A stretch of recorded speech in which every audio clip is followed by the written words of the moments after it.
Welcome everybody to the Netherkast. I am Cyborg and I am joined, as always, by Temp Razor and Chad, and we are going to continue our breakdown rankings of every Mortal Kombat character in the franchise, at least all the ones that were playable, plus a couple extra.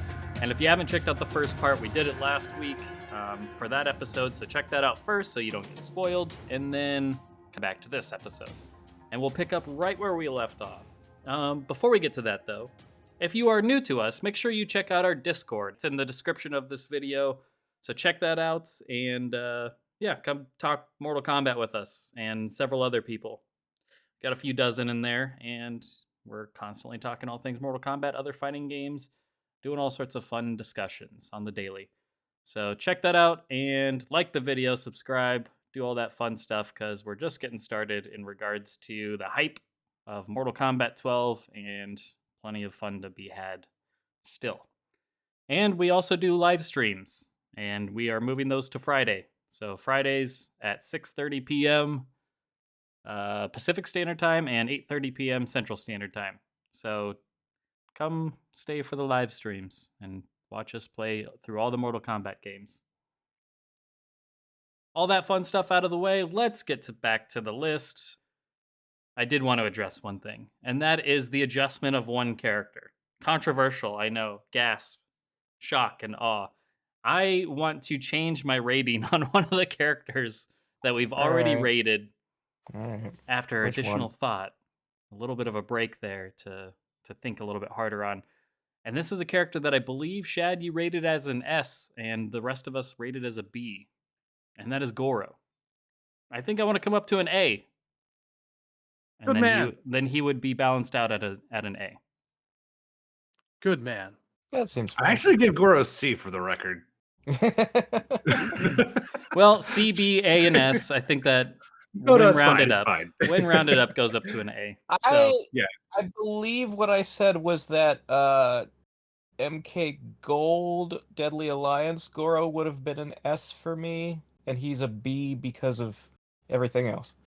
Yeah, but mostly deception. Yeah, he's been knocked down a couple of subsequent pecks by every game. Yeah, for sure. But yeah, I was thinking about it after we did originally make him a talked. jobber, so. But I think A is A is fine. A is fine. He's one of the most iconic of the bunch. So yeah, let's settle on A. That's fine. I liked All him right. for what it was worth as much as he appeared in X. They were apparently going to make him part of the story. Then there were logistical problems, so they had to remove him. And I think then, the like, logistical marketing problem was that they didn't yet they hadn't yet worked out how to have somebody in story mode and be a pre-order bonus at the same time. They didn't figure that out until 11. Well, apparently, like, marketing came back afterwards. And they're like, "Is there any chance you can put him in the story?" Puts us all back and forth.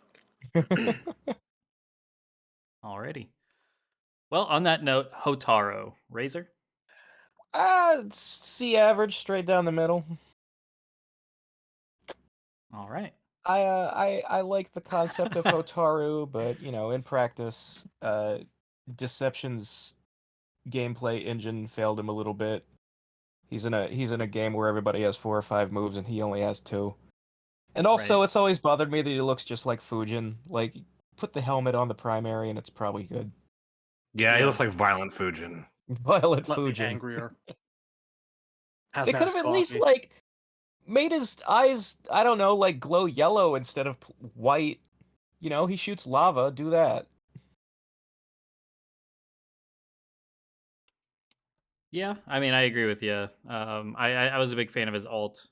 Hell, I remember back before Deception came out, as is always the case, at least back then, everyone was wondering, is this character secretly this character? Like, Li Mei, is she actually Melina? Su Hao, is he actually Shao Kahn? And Hotaru got with his alternate, is this Cyrax? Which seems so silly in hindsight. His helmet does look a lot like Cyrax, though. But yeah, kind of funny stories from back in the day for anybody that was around during that time. All right, so we're starting off with him at a C. I do like the whole giant middle finger that we got going on here of the rankings so far. It's a literal sideways fuck you. It's true. All right, Chad, where do you got Hotaru? No, no, hang on, I'm still marveling at this. Like the index positioning and the thumb, like compared to the ring and the pinky is perfect. It's Yeah. amazing. Yeah, it is. All right, It's pretty so smooth. I'm not gonna ruin that. He's a solid C down the middle. Always felt like a character who was, I don't know, 75% of the way through development. Could use the benefit of doing stuff in Armageddon, maybe bolster him up a little bit. I would never mind seeing him back, but we only have like one real instance of a game with him in it, Right. and they could have done a lot more with him. Hate to see it. I don't even remember his fatalities right now. I think he did some Naginata shit. He's close to being very memorable, but not quite I there. think he has one where he forces the opponent down onto their knees and then he snaps their neck. That sounds right. Very generic. Yeah, because his Sounds right. harakiri is where he snaps his own neck, so that does sound Yeah. right. It's a shame. He has a really cool one in his ending where he like grabs Sub-Zero by the sides of the head and there's like burning energy pouring out of Sub-Zero's eyes, like he's burning his head from the inside out, and that's not a fatality in the game. Really should be. Yeah. Yeah. And of course, in Armageddon, he has that suite where he like impales Lee May when they're running towards each other, right? Isn't that He him gets that does first that? blood. I'm Yeah. sure she's fine. I think she lived through that. That's an X-ray. That's not a finisher. Wasn't she I there at agree the with start that. of 9? Not that that was the same timeline, but Well, wasn't I she still mean, impaled? I I think she was on a stick, yeah. people claim they can see things in the crowd and the floor. I don't notice anything except what's right up in front. Like there's half of Sonya lying there and Sub-Zero with Scorpion Spear sticking out of him and stuff like that. I just like the idea of like, thanks for coming, Lee May. You're just I mean, someone's got to die instant- first. Someone instant. has to be the first to fall. There's It's- one person that doesn't get a single kill because they are the first killed. Why not? And everybody died. Who cares who fell first? Yeah. The principle of the thing. Plus, it's funny. All Sorry, right. Jen. So we got 2 C's. We got double C's going on. Temp, where do you got Hotaru? I got him in C. I like Order Realm, and he is the Order Realm character. I give him a C. Yeah, I'm right there with everybody. I had him as a C as well. He was actually one of my favorites in Deception. I was a big of the new characters. I liked Havoc. I liked Ashra. Obviously, I've been well on record. Is it Ashra or is it Ashra? I've said Tomato, tomato. The announcer says Ashra. okay. I'm just making sure I'm not fucking that up. There are some names that it genuinely doesn't matter, like how you fall on like the vowel, like who can tell? Like the MK4 announcer could be saying Reiko, he could be saying Raiko. He's like rolling it so it sounds Right. like both at the same time. It And doesn't then, matter. just as an And aside, he's is drowning it? in reverb.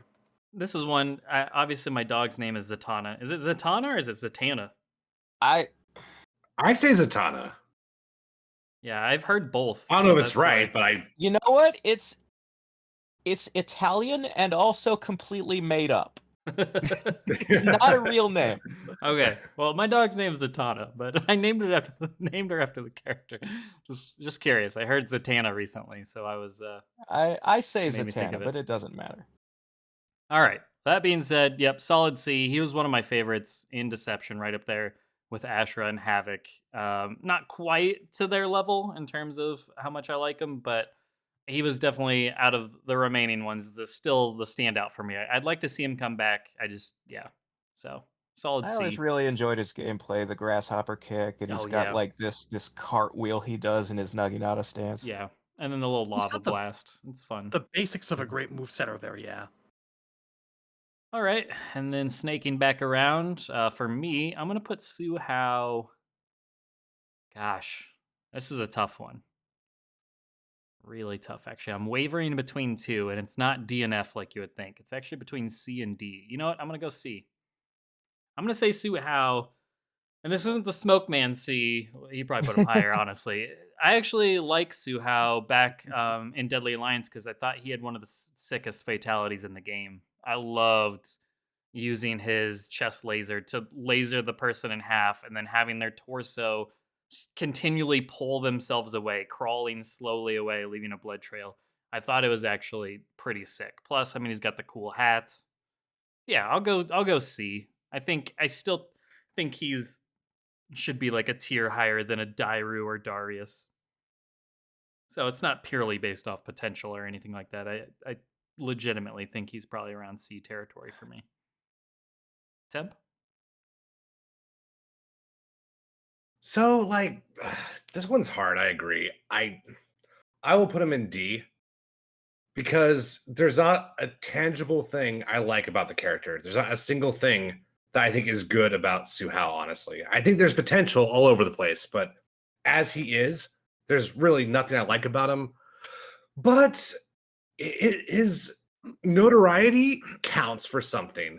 The fact that he was hated for so long for being so bland and sort of like going in and out of meme status, that is substance of something. So I don't want to put him in F, but Right. would I ever play this character as he's designed right now? No. Do I like any of his costumes? No. Yeah, so I'm honestly, this dude got off easy. Like, but I'm gonna give him a D.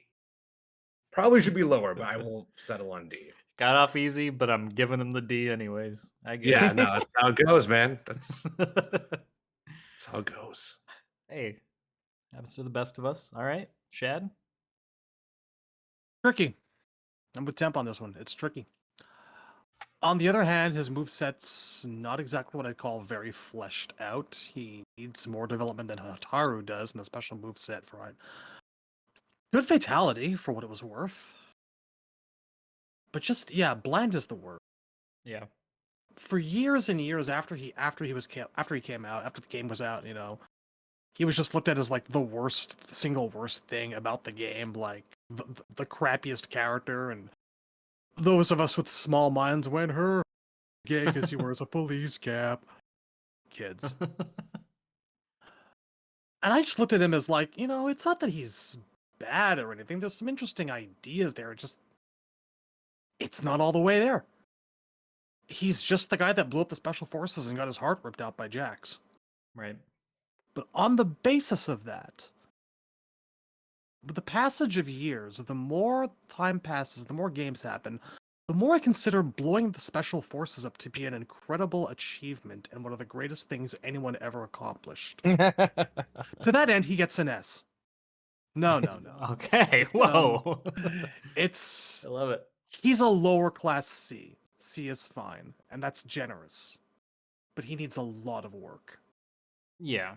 And he needs for Absolutely. Kano to stop stealing the little bits of character personality he has, Yeah, being that's the mole, crazy being the part. spy, having a chest laser art implant.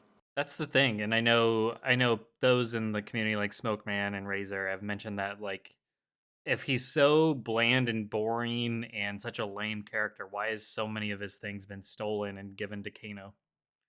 That's just weird to me. You can't have both. You can't say that they're incredibly lame and boring, yet I guess how lame and boring is Kano if you're having to bolster him using the lame and boring characters stuff. But He's got some yeah. interesting ideas and some concepts. I mean, like you just said, he's proof that they did something right. So yeah, a C it is, generously. All right, Razor, we got 2 C's and a D.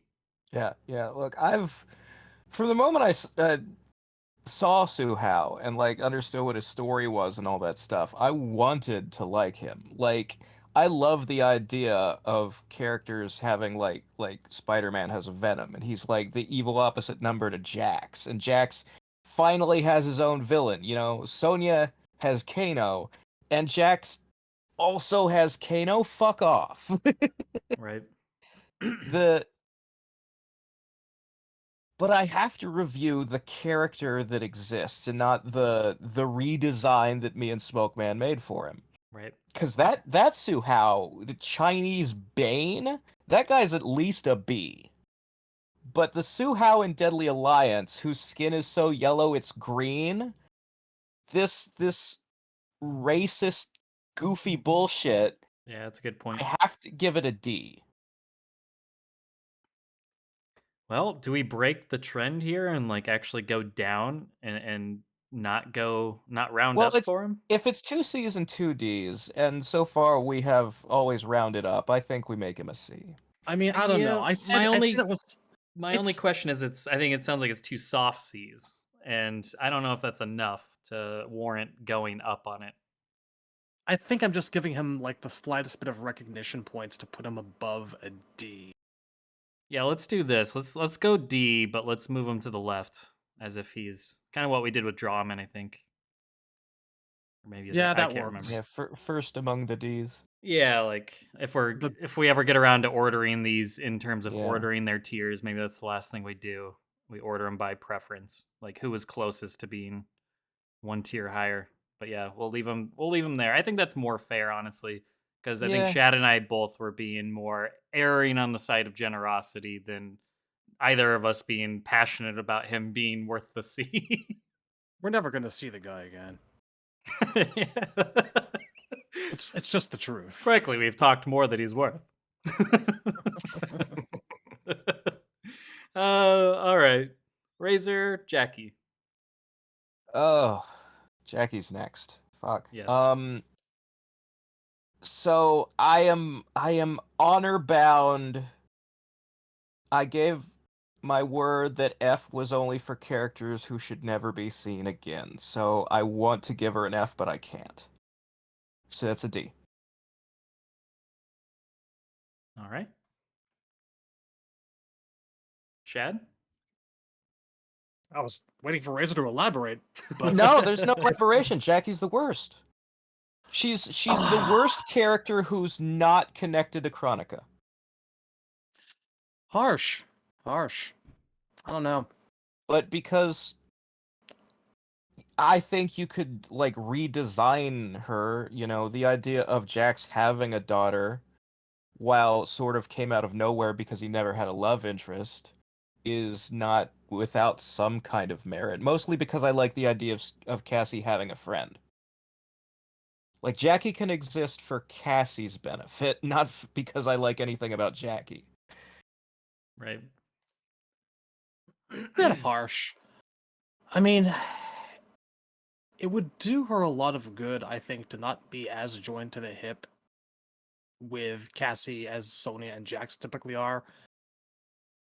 I mean, to get the bad stuff out of the way, like, she had no personality in X apart from being like the sidekick / love interest, like no agency of her own, and her moveset was far too close to Jax's, and she just felt kind of like an uninspired clone. But after that, I do like what they did with her in 11.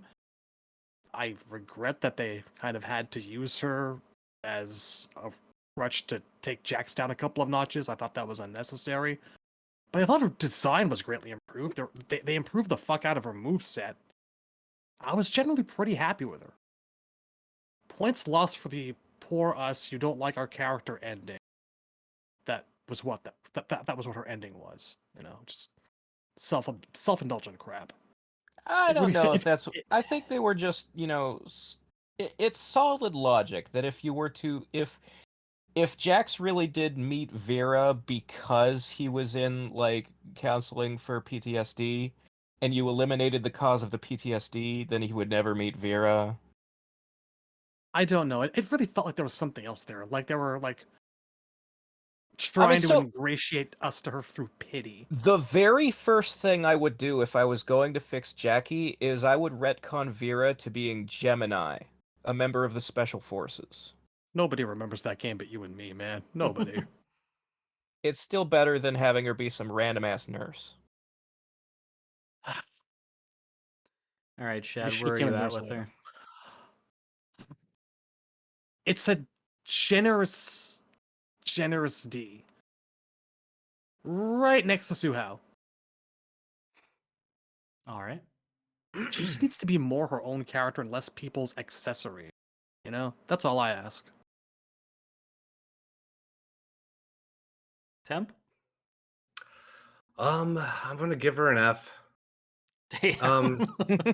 Yeah, it's no, granted, I don't think there's not many characters who I would say should never ever come back. So even I think you could probably make Jackie interesting, but that isn't where we're at. Yeah, And and Temp's F tier is not for people who he never wants to see again. Right. So yeah, they're characters that are just, I think, just because D means they did something right. And I don't think Jackie did anything right. So it's probably better to define F as not D. You didn't For like me, the at least. you didn't like the revamped moveset in 11? No, at because I all? had to fight against it. yeah, here's the After- thing is that I never sat through a single tournament. Like I didn't watch any of them on Twitch for the entirety of 11's lifespan all the way through because most people were playing Jackie and Cetrion. Like that's the reason that I completely lost interest in the esports side of 11. And it's not even like, okay, so even if we take away the fact that she was broken, none of it's interesting. She's mostly just punching you and throwing stuff at you. It's nothing really. It's a lot of technology and like melee. I just don't really care. But the important part is the gameplay itself. And even if you take away her best variation prior to customs, she's still the best character in the game. No one knew how fucked up next gen Jackie was. That character was ridiculous, and no one even talks about it. Literally, her very like gameplay existence makes MK11 significantly worse than it had to be. At least Liu Kang is cool. I genuinely believe that the reason Jackie never got a nerf in 11's lifespan was the developers spiting people who don't like her. Like they were trying to force her down everyone's throat by Well, they making called her her the a fan top tier. favorite before the game came out. Fan Yeah. favorite Jackie. That's Noob Saibot, Goro, Jackie. It's just I don't know, man. Yeah, I'm getting bored talking about her. She's an F. Oh man, for me, I was between a D and a C. I don't think I dislike her quite as much as you all do, and I know I've been not so favorable towards her in the past, but I thought, how strong she was in MK11 aside, like from a gameplay tier point of view. I thought she was an upgrade in 11 compared to X. They didn't go the robo legs like a lot of us wanted, like full on kickboxer. Like a Well, lot of us. you'd have to like completely reboot her to do that. Yeah, but I don't know. I thought she was better in 11. I also thought she was better in the story mode than X. Like I thought she was all around. I thought she was better in 11, and I I don't did know. like. I agree. I thought she was a little worse in 11 because they gave her the bionic rush punch. Like they gave her one more thing of Jax's. Yeah, I mean, I could totally see that. I just and I did like I liked the outfits that she had with the jacket. Didn't really like the chest, like the what do you call that? It's almost like a chest protector, I think is what they used to call those things. The white armor. Yeah, it's almost like bulletproof vest type stuff. Like Yeah. I don't love that for her. I would much rather see her in like a tank top or like when she had the jacket. I thought the jacket looked nice on her. Especially the jacket with the rainbow shoulders or whatever it was her best look. Yeah, that's what I was gonna mention. Like That's when the they one I had always like put on her. when they had like the pride jacket and all that, like I was that she looked really I didn't good. think of it as a pride thing because obviously like she's marrying a male character. I thought of it as like a throwback to like Lisa Frank folders and shit from the 90s. Well, either way, I think of it as the pride thing just because I mean whether She had she's I sort whether of she resent- represents She had a that rush group. punch in MKX2 though. By It the could way, be an ally. I don't know. Fuck it. I'm just saying that's how I refer I to just sort it. of resent the idea that rainbows belong to gay people, that nobody else can have them. Because I love rainbows. Sure. I mean, everybody can have rainbows. It's cool. Nobody has to. I don't think mean, anybody saying you can't share them. You might just be gay. That's also possible. And not realize it. Pretty I love sure you. I'd have noticed by now at 40 years old. Well, either way, because this is going down a weird rabbit hole. But either way, I dug it. I dug that look. I thought she looked good. Yeah, so I thought that was a cool attire. So yeah, it's between C and D, but ultimately I'm going D. I thought she was one of the. She just she didn't gameplay wise and just storyline wise didn't really do much for me still to this day. I definitely would put her above like the Darius's and Dairu's. I don't think she's quite there. Honestly, she could probably go even above Suhao, but just based on everybody's ratings, I think she's good where she is. So yeah, we'll stick with that. Yeah, that works for me. And then circling back around, Jade, on the other hand, man, for Jade, I'm between C and B. I'm gonna go B. I think her gameplay has always been pretty cool, and I like her outfits, and just in general, I think she's always been pretty solid. I think there's definitely room for more. But yeah, I think B feels like a good place for her. That's all I really got. Temp? I'm gonna be alone here, but it's gonna be a pain in the ass to average out the scores after this. But I'm honestly gonna put her in S. I love Jade. I think Jade is probably one of my top 5 characters of all time, and Nice. a lot of it is gameplay, of course. I love the invincibility.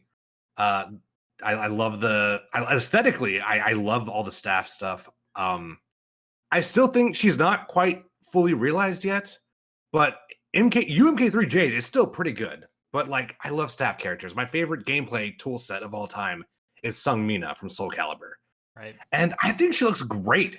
And you know what? We're going to get to a character who's going to get a bad score just because I don't think they've had a good costume in like over 20 years, right?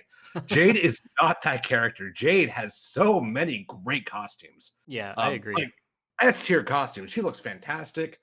Thematically, I love sort of like the endearing friendship stuff. I think that's great. It's not super important, but not everyone needs to be important. And she's just classic. I think people who didn't grow up with it don't know what it was like to see Smoke, Jade, and Noob Saibot and MK2 and the frustration of not being able to play as them. And so to finally see Jade on the select screen was just, I can't even put it into words how great that was. Smoke was a different story because he was a robot and I didn't know what to make of that at first. So I didn't quite have that same magic. It's like if they brought back Lee May, but she's like a dragon now. I'd be like, well, I don't know how I feel about this. So I still love Cyber Smoke now, but at the time it was a little jarring. But yeah, Jade is tight. I love Jade. I think in terms of gameplay potential, I think she is on top of that summit. I think she has the highest gameplay potential of any character in the whole entire history of Mortal Kombat. Love Jade. Crazy. Yeah, I thought her attire in 11 was one of the better ones. I thought she looked really good. Shad. B plus plus plus, maybe just verging on the A minus. I love her a ton, and I always have. I never get tired of her. I always want her back. I love her moveset. I love everything about her story with Katana and the fact that, her choosing between Khan and her best friend was a huge choice. People think it's a no-brainer, but Nine actually did an okay job of fleshing that out because she struggled with it a little. I don't remember her struggling at all in 9. I remember her hiding in the throne room and watching the scene where Katana's sent to the dungeon and she's immediately like, I must save Katana. I think her exact words were too easy, if I'm being honest. She said it a lot. I'm joking, but still. There's a little bit in there where she's trying to actually warn her off because she's gonna have to talk to Shao Kahn about it and shit like that. And well, yeah, I think that's the implication. That was way before. That was before Katana was sent to the flesh pits and found out the truth. That was more just her It is their way of showing that she kind of has a nanny character. Don't disappoint your dad because then he'll yell at you and then he'll yell at me. But it is their way of showing that she actually has a lot of loyalty to both, and I appreciate that they kept that aspect of it intact. I love that too. I think we need more of that in characters. I think that's I don't know. That I think could be very interesting by itself. I just think a person could be like, dude, your parents are gonna kill you if you do X without them being loyal to your parents. That's a weird. It would have helped if we'd actually gotten the whole sojourn with her and Reptile, both being sent to actually track down Katana, which is one of the biggest missing pieces out of 9. They said that was important. But that was it. Like that was the choice, the important character growth, and I never forgot that. That's a huge Yeah, it was plot great for in me. Ultimate 3, but Yeah, it's not in 9. it's sadly not. I think they tried to, compensate as best they could, but we made the point before that MK9 is a hyper condensation, like a 5.5 hour like Armageddon story. But moving on. All right. If she's got a single problem following that, it's that they keep on putting her in storylines that ultimately don't amount to very much at all. Like, she's teamed up with Sindel and Deception, and they're not the ones who really take down Onaga. Maybe they gather some intel along the way, but that's about it. And then, as we all know, there's Yeah, the whole thing with the Dream Lady and X. She just keeps missing the boat by a little bit, so I was really happy that 11 gave her to do as it did. I'll I just mean, add that I don't hold anything in the NRS era against her, honestly. And that goes for a lot of characters, but I see what you mean. You're not wrong. I think the thing of it is that honestly, outside of her connection to Katana, her story's pretty empty, so they keep trying to find like more for her, and none of it has really worked yet. You I know, don't know. she has it's her to Katana as Smoke is to Sub-Zero and Kung Lao is to Liu Kang, but Smoke has this long and winding road of all the shit that's happened to him, and Kung Lao has being a jealous douchebag, I guess. All right, so So that's where I am. Higher yeah, B, verging on an A minus. Okay. Razor. I think Jade's moves are great. I really love. I think she's like between her and Raiden, she obviously uses a staff much more interestingly. And I wish there was more like spinning of it in her moveset. I think her deception costumes are some of the most attractive female character designs in the series. I do think her story is a little bare bones, so for me, she's averages out to like a B plus. All right. We've got 3 Bs, pretty high Bs as well, and then an S. So I'm thinking A makes the most sense here. Works for me. That's fine. Was it all B's and one S?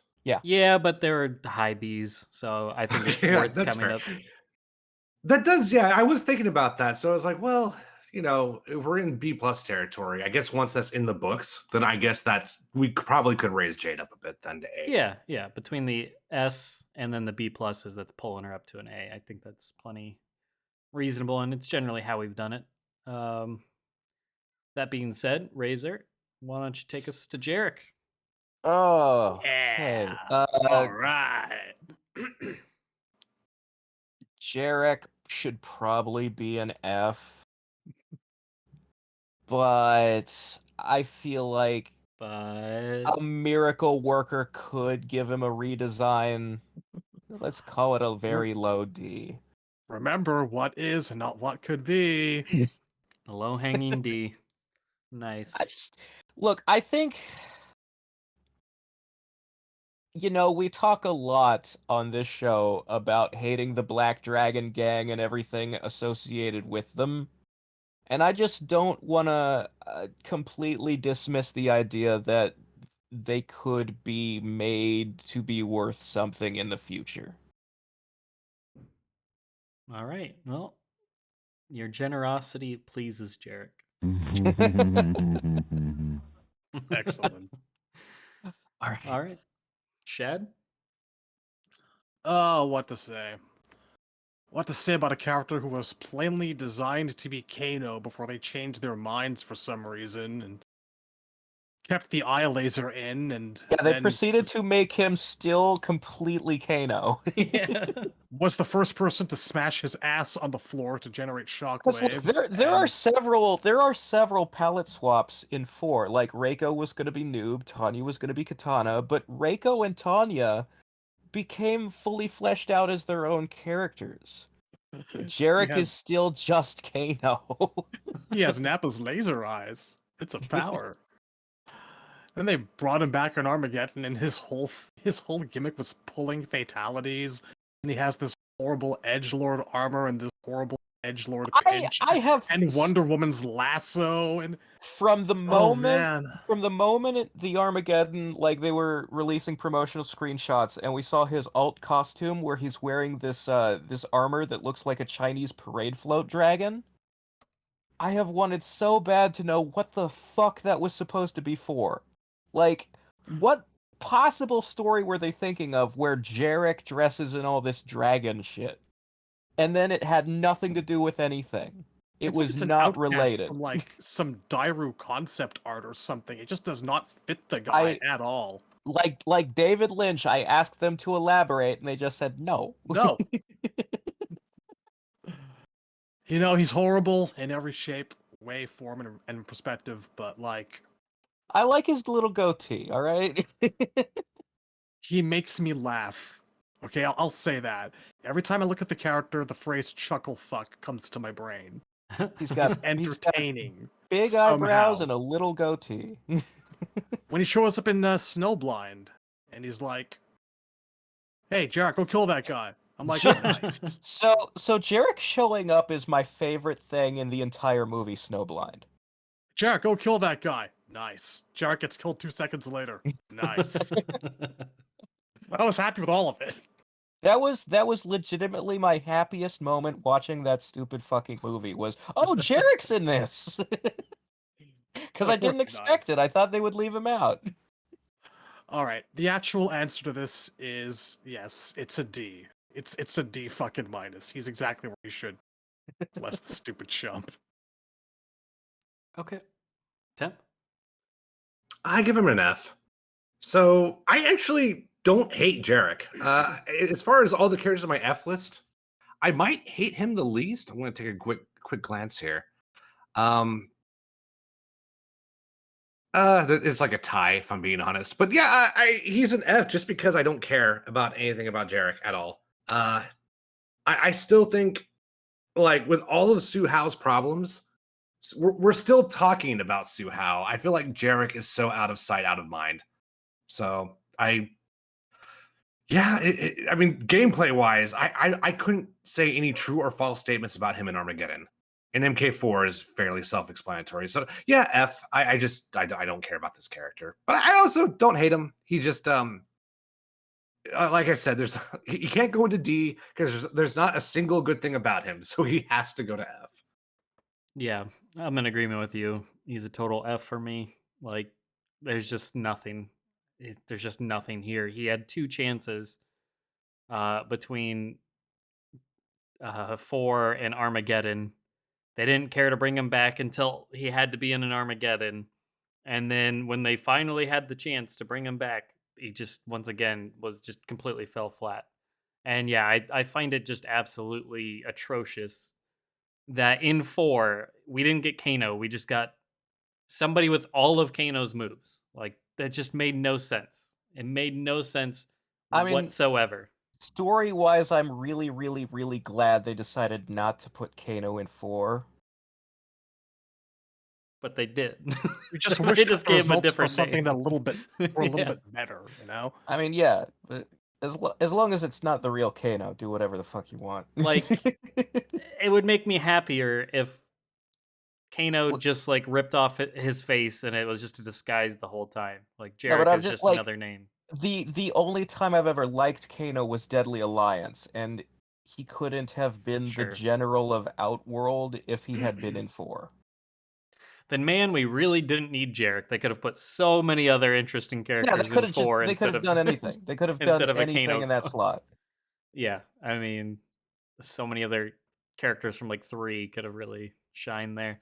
But well, by so many other characters, you mean Smoke. They could have put in Smoke. Well, yeah, they really could have put in some Smoke. So yeah, he's a strong F for me, and I don't know what you would do with him. I'm not saying it's impossible that they could design him. They would just have to completely redesign this character.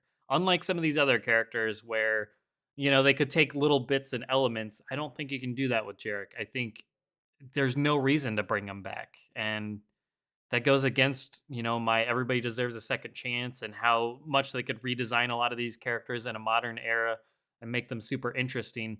But when I look at Jarek, if they brought him back, it's just going to be another Black Dragon member that's probably they're gonna throw some Kano stuff in there just so he has some homages to what he started off as. And I just find that so incredibly boring, and that would be a total waste of a slot. So I just don't want to see it. So definite fuck 'em territory for me. So we have I two feel like he Fs and two belongs. Ds. What do I you feel like guys he think? belongs in the same pool as like Darius and Dairu, pretty much. Darius and Dairu. Speaking as from experience as someone who has redesigned Darius and Dairu, they were way easier to fix. So where do we want to go? Do we want to go up to a D like we have been, or do we I mean, feel? if he ends up, because they were like D minuses, if he ends up an F, I'm not gonna argue. I'm okay with D, honestly, because we have two Ds, right? We have a few. We have Yeah. Suhao, Jackie. I have my screen shared for you guys. Well, But no, I mean Suhao, for ratings for Jarek. I mean, how many people gave him a Oh, D? it's two two. Ds and two Fs, yeah. Yeah, put him in D. That's fine, I think. He's the last of the Ds. All right. The D that hangs the lowest. Because I just don't hate him enough to put him in F. He's I not don't like a. know. See, here's the thing. Last of the Ds, now it's competitive between him and Geras. For me. That's fun though. I like that. That's interesting. All right. Circling back around. I'm starting off with Jax here. Jax goes in the B. He's B territory for me. I'm sure others will probably rank him higher, but for me, I mean, I like him for his grappling aspects, and I like his like Superman like punch, and I like his relationship with Sonya. It's like an A between A and B for me, but for me, it's like B. I look at like the Barakas, the Ermacs. That's kind of where I personally put Jax. Temp. Yeah, I agree. I'm going to put Jax in B. I like Jax quite a bit. He has aged beautifully over the years with his gameplay. I think in games, in Mortal Kombat games, we tend to be critical of. Jax tends to be the most enjoyable part of that game. Maybe he's kind of like Reptile in that respect, where his gameplay always kind of saves him, and elevates the game as a whole. So I think he's so fun in MKX. I think despite all of MK11's problems, I think he does a lot to bypass those problems, being a command grab character and having very good staggers. So, and I like his combos too. When they're not breaking out of your combos, Jackson's combos are really fun. His corner combos are great. And I think now that I'm older, I thematically like him a lot more in MK3. The idea of someone who experienced the events of MK2 and said, I'm competing against gods, I need to level up. And that's kind of like where the arms fit in. That is unbelievably fascinating to me. That is such interesting growth. And I couldn't quite see that when I was a kid. Now I've really grown to appreciate that.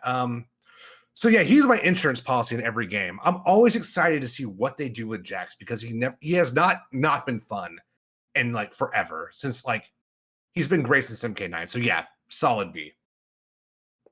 Okay. Chad? I think you guys are nuts. He's a solid S. Oh, Best nice. characters. I think he's one of the best characters in the entire franchise, easily. The only period of time where he was just not particularly remarkable or enjoyable was the 3D era, where he just didn't have that much to do and had that horrible dragon bling out. And they also robbed him of all of his moves. And his moves, yes. On the topic of his moves, he's always been one of like my favorite characters to play. He's hella rewarding. All throughout MK2, 3, 4, you get the story development of him like learning about this alien like place and him getting prepared for it and creating this entire new organization, get his humanity back along with Sonya. There's that, like, you know, the revenge mission during the 3D era isn't such a bad thing, you know, with Suhao. Gets his own rival. But I think that he's actually really come into his own and shined a hell of a lot, period. It's nothing I say it for a lot of characters, but for him it definitely is one. I didn't like how 11 dragged him down a notch, but X was incredible to him. Like, having that entire experience of dying, being forced to do horrible things against your will, and coming back with PTSD and retiring to farm life, that was touching. That was really touching. Jax's story is one of my favorite things about MKX. This is a character with a long and storied history of a good plot, very few pitfalls, and just generally speaking, gets better and better every year. 11 was the only time I just didn't think things entirely worked. I don't think his arms needed to like glow either. That seems very silly. I never liked that. But otherwise, that aside, I'm willing to look past like most of those small things, and yeah, he's an S for me. He's one of the absolute best of the easily. I will add that the only reason he's not higher for me is because, in terms of character relationships, his adjacent characters are Sonya and Kano. That's the only reason he's not higher for me. That's a good If point. that It's would not have his changed, fault. It's not his fault. no, it's not. You're 100% right. It's When we get to it's what I would Sonya- call a shame. When we get to Sonya, we're going to be like, the only problem she has is being attached to Kano. This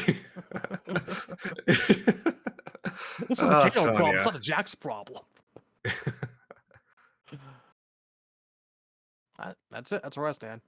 All right, Razor, we got 2 Bs and an S. Where are you at? Yeah, I mean, so I've always been a huge fan of Jax. I mean, you guys know in MK9 my mains were Johnny and Jax.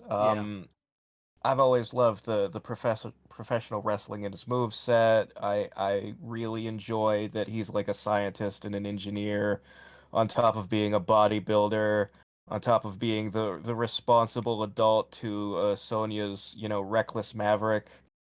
There are so many interesting dimensions to him that take him so far beyond like where you could accuse him of starting out as just the black one Right. in the games.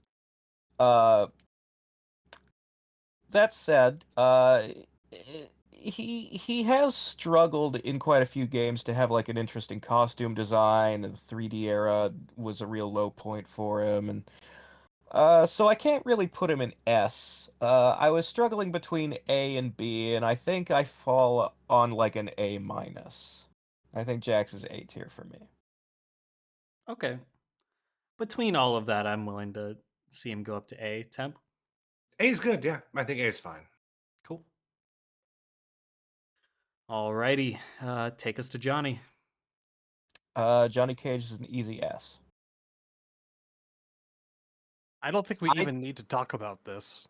Yeah, I don't even like for me that period in the old timeline where he kept dying and coming back doesn't hurt his score at all. I never minded that. Yeah. I've just always liked Johnny Cage. And he's always been one of the most popular and one of like the faces of the franchise, and it continues to piss me off that he wasn't in MK versus DC when they advertised that roster as the most iconic characters. Yeah. I feel Baraka like over Johnny. Fuck you. I feel like he's one of the ones in the NRS era that's really cemented him as like a must-have character in every single game. I don't know that I know you probably felt like before that he was already at that level, but for me, and I would imagine a good chunk of fans, they maybe didn't see him quite that way, but I feel like 9 really like took him to an entirely new level in terms of personality and just how well they I mean, nailed him. I feel like 9 just did for the games what Lyndon Ashby had already done. Yeah, I mean that's fair. I definitely agree with that. And I think until the game, yeah, like you said, it did for the game aspect for him for sure. Okay, Chad, I take it by your comment, easy S for you as well. Easy, very easy S. And I think we actually underrate the original timeline a little bit because it's a story of long, consistent character growth. Someone who encounters life and death struggles in a tournament full of strange alien species, and by the time of Armageddon has actually died, fought while being kind of a dead guy, or I don't know, or at least fought during MK3 with a damaged body. Probably know about that, and inspired his teammates. He had gone through some serious character growth in like 2 games. And dying was a part of that. So yeah, I hold that not against him at all. Comes back, MK4 doesn't do much for him, but he's just kind of there, but it's fine. His ending's funny. And by Armageddon, he's a leader figure. He's having visions. He's like organizing the heroes. He went through a whole arc. He got more than a lot of people did during the original games. And anyone who's seen the NRS games knows how important he is, how much they've elevated him from even that. Johnny Cage is one of the best characters ever in Mortal Kombat. He's one of the top 3, probably. All right, Temp. So, man, I feel bad saying this. I'm gonna put A. I never thought I'd feel bad about putting A, but I feel guilty now. I love Johnny. A is a great category, guys. There's nothing wrong with A. A is filled with fantastic characters. It's just my S tiers. I only have like 5 characters in S. Same. And there's something uniquely good about them. Like I don't think it's a big surprise who one of my S tier character is. And he is uniquely good at something that no one else in the cast can replicate. I love Johnny though. I think he's hilarious. Yeah, I mean, the way I broke it down was that S tier are my favorite characters, and A tier are for the obviously best characters that just aren't my favorites. Yeah, that's a good way to put it. I think that's fair. And I think if there was something uniquely good about Johnny, is he is hilarious. The humor is well written. MK like Pilsen Johnny is the best. And gameplay, he's also the man. That's probably the other strongest case for Johnny is that he has the best gameplay of any character in Mortal Kombat history, given his implementation in Mortal Kombat 9. He's not even. He might be the funnest character in history. He might just be the best fighting game character in terms of fun. I love MK9 Johnny so much. A tier. All right. I mean, I didn't even talk about any of his iconic fucking moves and specials and fatalities. He's had so many great ones. He's consistently entertaining and fun in every game he comes off in, and it's effortless. You can't fuck this guy up. It's impossible. Even back when I didn't like Johnny, back in like 1994, I thought the shadow kick was cool. Everyone thought the shadow kick was sick. No one disliked the shadow kick. Always good fucking, like, one of the iconic moves of Mortal Kombat. It looks great. I thought you were just gonna leave it at it's always good fucking. It's always good fucking. And best of all, none of it would have been possible without Jean-Claude Van Damme and Master Daniel Pesina. Thanks, guys. I like how you put the master on there. So for S tier or A tier, so we've got 2 S's and an A. Johnny was on my S tier as well. I said I only put about 5 on there, I'm pretty sure. And Johnny's absolutely one of those for me. When I didn't even put S as my favorite characters. I kind of looked at this as more of like, obviously I didn't put Cyrex there. S for me was the cream of the crop, the ones that are like almost always the stars of the show, almost always coming through, like with their design, their gameplay, story, whatever they're in, whatever game they're in, they're like top tier every time. Not just like, I'm not talking about like competitive. I'm just saying how well they are done. They always come out and show off and show out and all that fun stuff. So Johnny is always knocking it out of the park whenever he's around. So yeah, easy S tier. I agree with that. So that would solidify him in the S. Circling back around, Cabal. Gosh, Cabal. I'm gonna go B tier for Cabal. I feel like what Cabal when he's good is A tier for me. Cabal when he's not so great is more towards the C tier. So that's why I'm kind of averaging out on the B. I think obviously we had great Cabal in the original timeline, and his look is great, and even some qualities in 11 were okay. And MK9 was decent, but yeah, I think B feels pretty good. So that's where I'm gonna stay. Temp. I'm gonna say A. There's few characters who have been dragged through the mud as badly as Cabal. For me, the difference between him and Ermac is that there's still a shadow of what I love about Cabal present in modern MK, but it is so buried. But you can still save Cabal. I think you can fix Cabal. You can give him a good design. You can make him good again. You can create some story where he has to redeem himself and gets injured. I think all those things are still possible. I don't think there's any hope for Ermac. Ermac from Deception is probably never coming back. But even if that wasn't true, I'd still have to give him an A because the fact is his MK3 story and concept is just that good. It's one of the best stories in Mortal Kombat. So yeah, I just that story is just so powerful to me. So I'm going to give him an A. All right. Shad? Oh man. all the inconsistency throughout the years in terms of his backstory, his motivation, who he becomes, what he was like, it used to bother me. Now the experience has become so batshit off the walls insane, it has ceased to bother me and has begun instead to entertain. They could put him back in the next game with, like, a giant fishbowl over his head, speaking fluent Afrikaans and wearing bunny slippers, and I wouldn't blink. I'd just smile. There is no consistent character known as Cabal. It never existed. Where Cabal shines is his gameplay. This guy is synonymous with the high-hitting combos. He's synonymous with the ultimate MK3. He is just, at his best, such a blast to play. And I don't envy them whenever they try to actually balance him out. I could even see that when MK9 came out, they were very aware of what he was like in 3. And they're like, we can't do that again. But it still happened, with a moveset like that. But that aside, usually consistently great character design. I feel like his Revenant form was one of the least offensive, although I wish I had that classic mask back. Fatalities are real hit and miss. Can't beat those specials, though. He's a B+.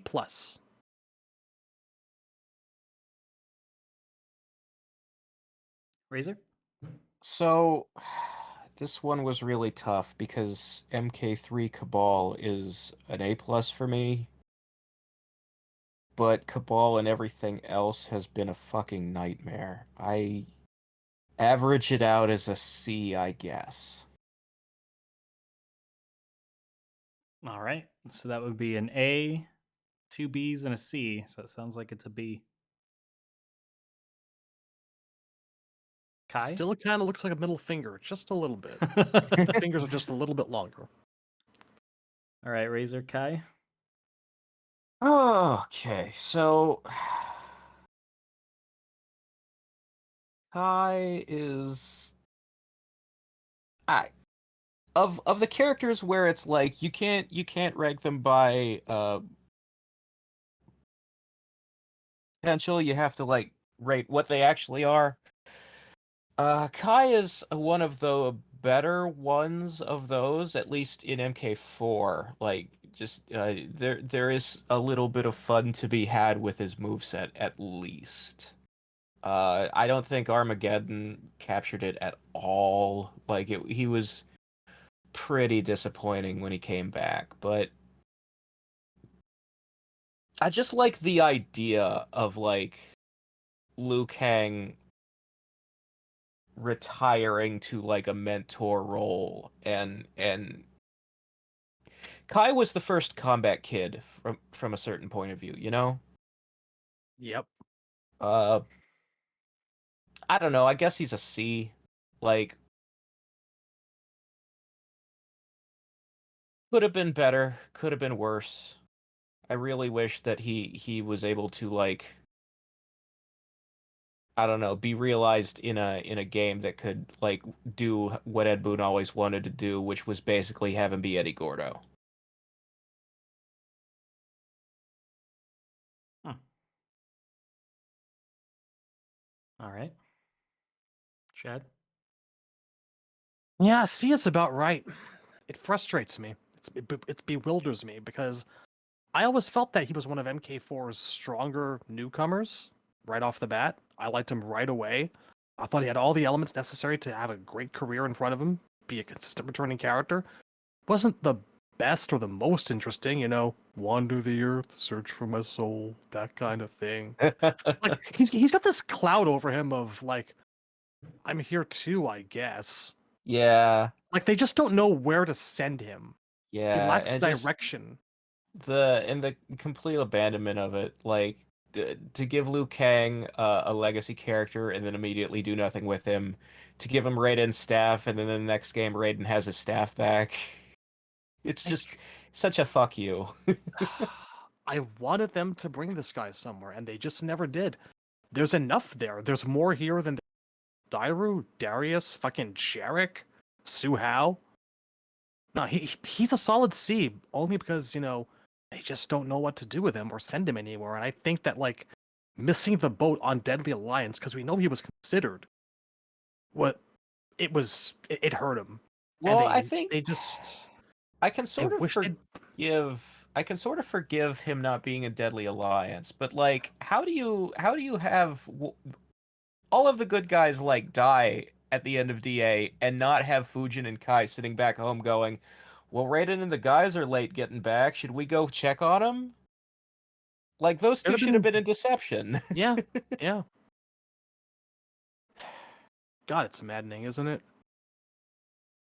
Fun character, just It always is. misses the It's boat. frustrating that of Cabal and Kai both are the two characters that I would most describe as frustrating. The people hate the ice clone.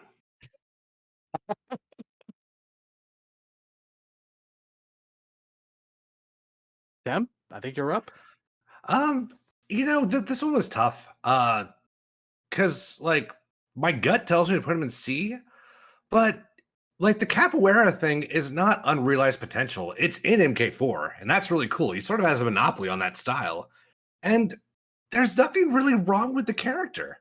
The only reason why I even considered putting him in C is because I'm not the biggest MK4 guy, and he didn't really go anywhere. But that's not really his fault. The character itself is fine, so I'm going to put him in B. I think he looks cool too. Even Armageddon, I thought he looked cool. Nice. So I mean, yeah, I B. think gameplay wise, like yes, the handstand stance does exist, but it wasn't the most fluid buttons wise, you know? Like it could have been easier to execute, and it could have like there's so many things that Igordo can do or Christy Montero can do, just the switching between like the handstands and the hobby horse sweeps and that kind of thing, that Kai was too stiff. MK4 was too stiff for that to have ever been realized.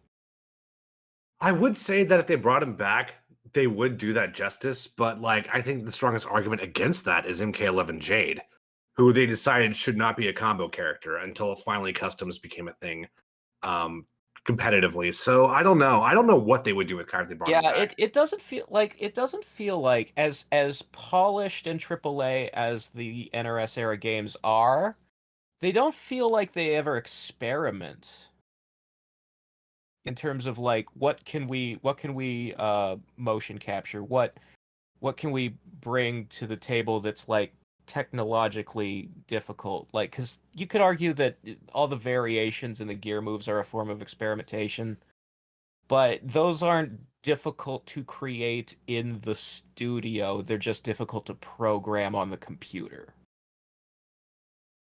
Like I want to see them bring in a capoeira guy and mocap him. I want to see them do fucking Motaro's horse legs. You know, fucking grow your skills.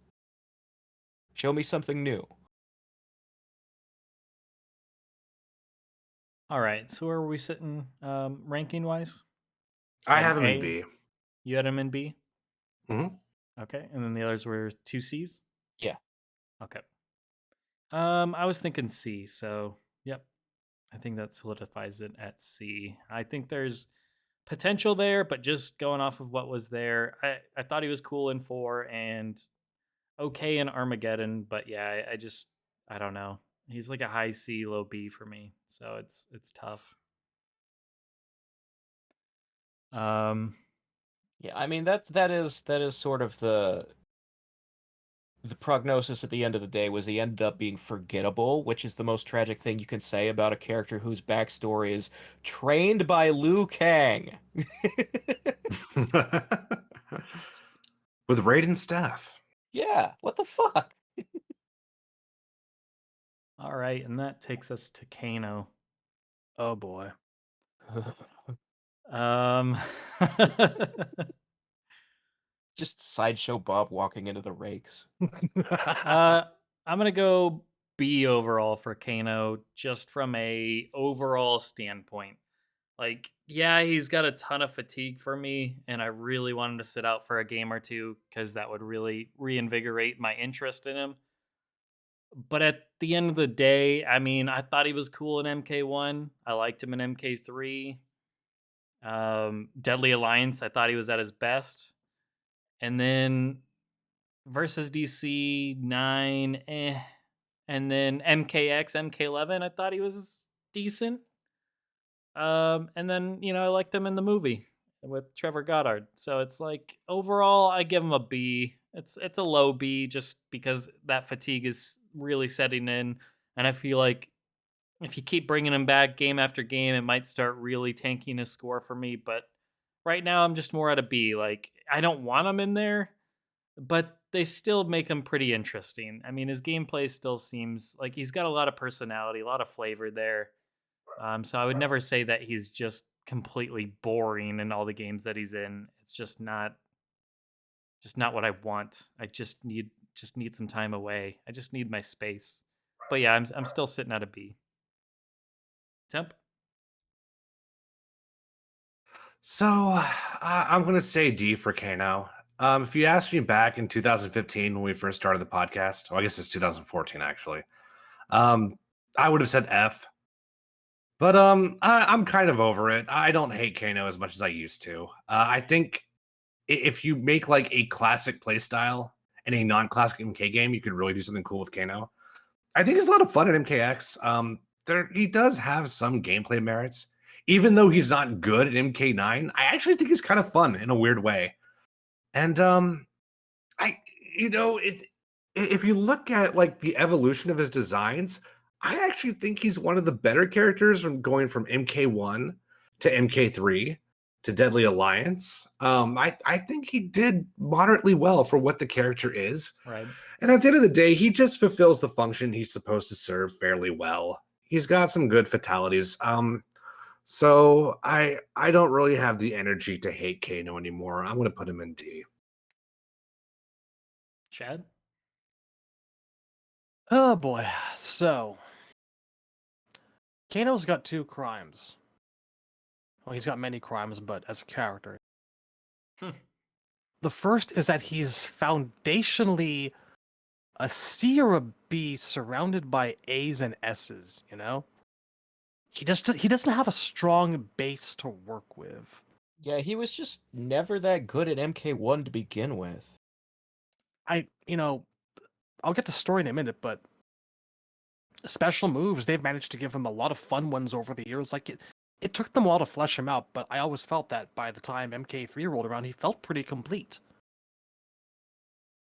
I don't think any of us really started complaining about the character until the NRS era, really.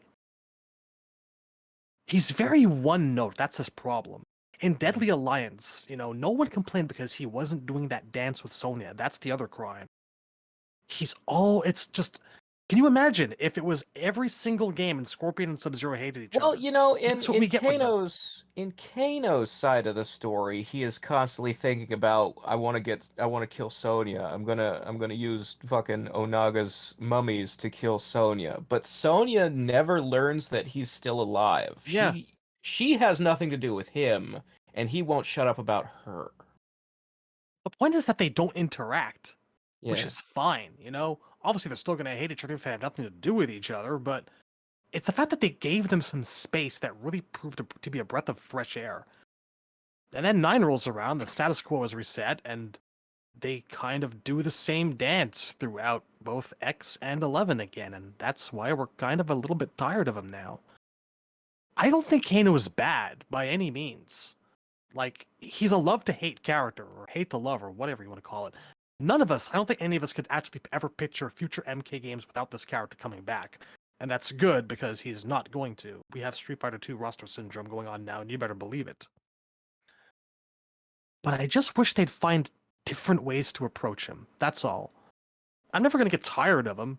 I'm just going to get tired of him and Sonya all the damn time doing back and forth. Strong designs, great special moves, great fatalities. He is a B. That's what I say. He's a B. Too much fun to be a C. And yes, he is kind of a classic, although a flawed one. All right. We've got two Bs, a D. Razor. So, I don't hate Kano. He's not an F. But he is a D. I think he could be better. I think in Deadly Alliance he was a Sierra B. I like him in the role that he was created to serve in MK1, as you know, Sonya's foil. But to me, Kano is like when you're making orange juice and you've squeezed the orange as much as you can squeeze it. There's just no juice left. There's nothing new you can do with Kano. It's all been done.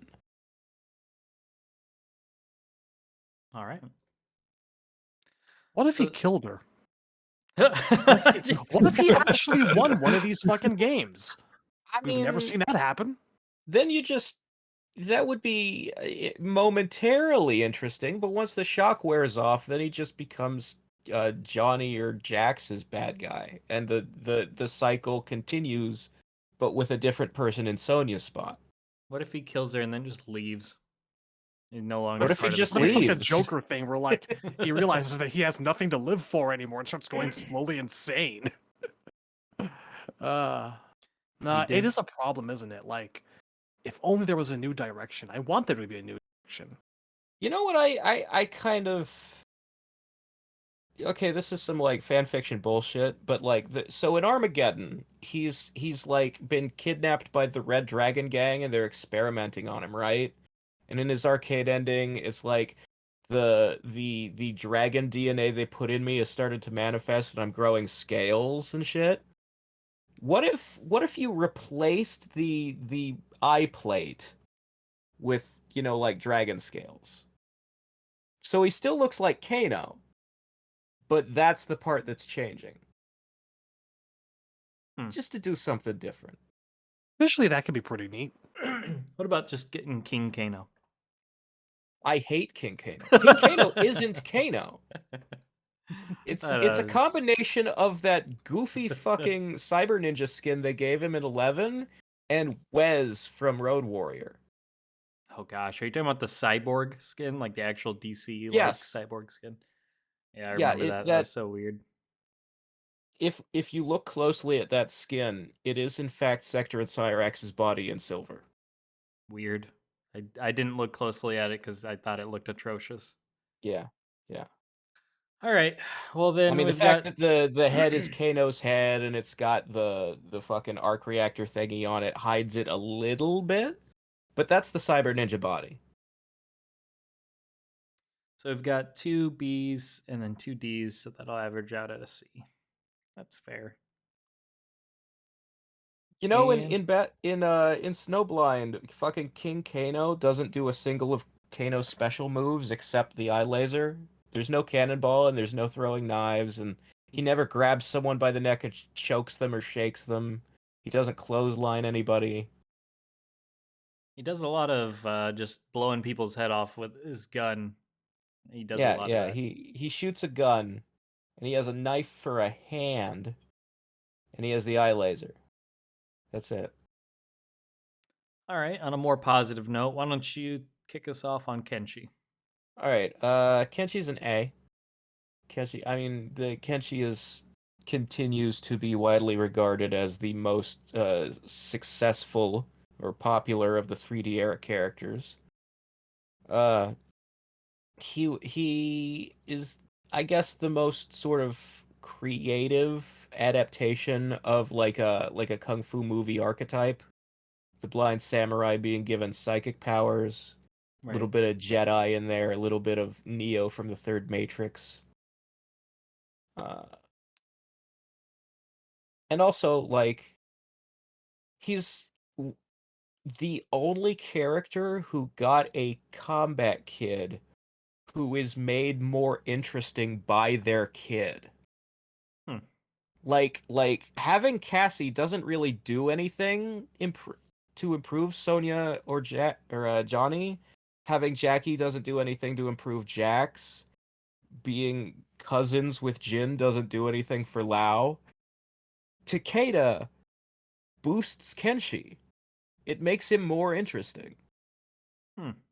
I would only disagree slightly on the Cassie for Johnny. Not so much on the Sonya department, but I know a lot of people don't love like I mean- Dad Johnny, but I feel like it kind of gives him a new layer to him, I guess, to see him be a little bit softer. I can appreciate that. I think that being a good dad is a positive for Johnny. It's just that it's not that big an improvement over like Johnny was already becoming responsible anyway. Right.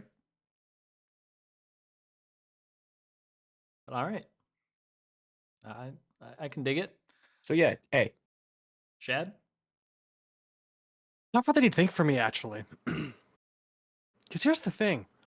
I don't think I actually like Kenshi as a person. Oh, jeez. really? Seriously.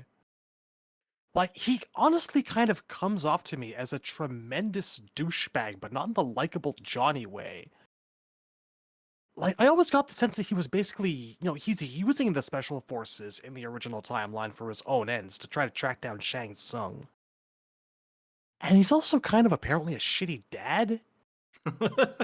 And what's he? Well, to be fair, Honestly, can you tell me this?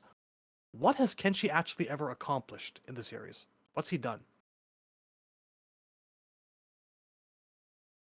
so you always bring up that that in Armageddon, Johnny Cage was like becoming a leader, quote unquote. But the way that they actually describe it in the game is, first of all, the visions he's having, Shinnok's giving them to him on purpose to manipulate him.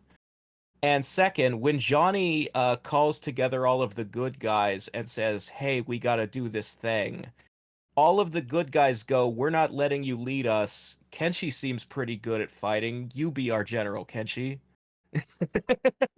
That's what actually happens. I think that lowers the credibility of most of the special forces and good guys cast because this man is an asshole. He just is. He's definitely not an asshole in MKX. And first, I the idea mean- that he's a bad dad is like heavily mischaracterized. So Kenshi didn't know he had a kid until the kid's mom was being targeted by the Red Dragons. Yes, but then And he let couldn't Scorpion raise the kid. Yeah, because he had to keep hunting down the Red Dragons. You And in still order to keep in keep that kid touch. safe. You still keep in touch. It's a gesture. It's the simplest thing. You let your kid know why you can't be around. And honestly, it feels like an excuse to not be a parent to me. That's what it feels like. Now that aside, I don't know. I think accomplishments aside, he's a very, very excellent character. Like you said, a successful realization of a samurai or kung fu archetype, no question about it. I do like him a lot. And I give Snowblind a lot of credit for actually showing us the kind of person that he is. I think they did a fair job of adapting his origin story. It's nice. I've never been sure about how I felt about him having a beef with Shang Tsung, because it seems like a thing a lot of people do.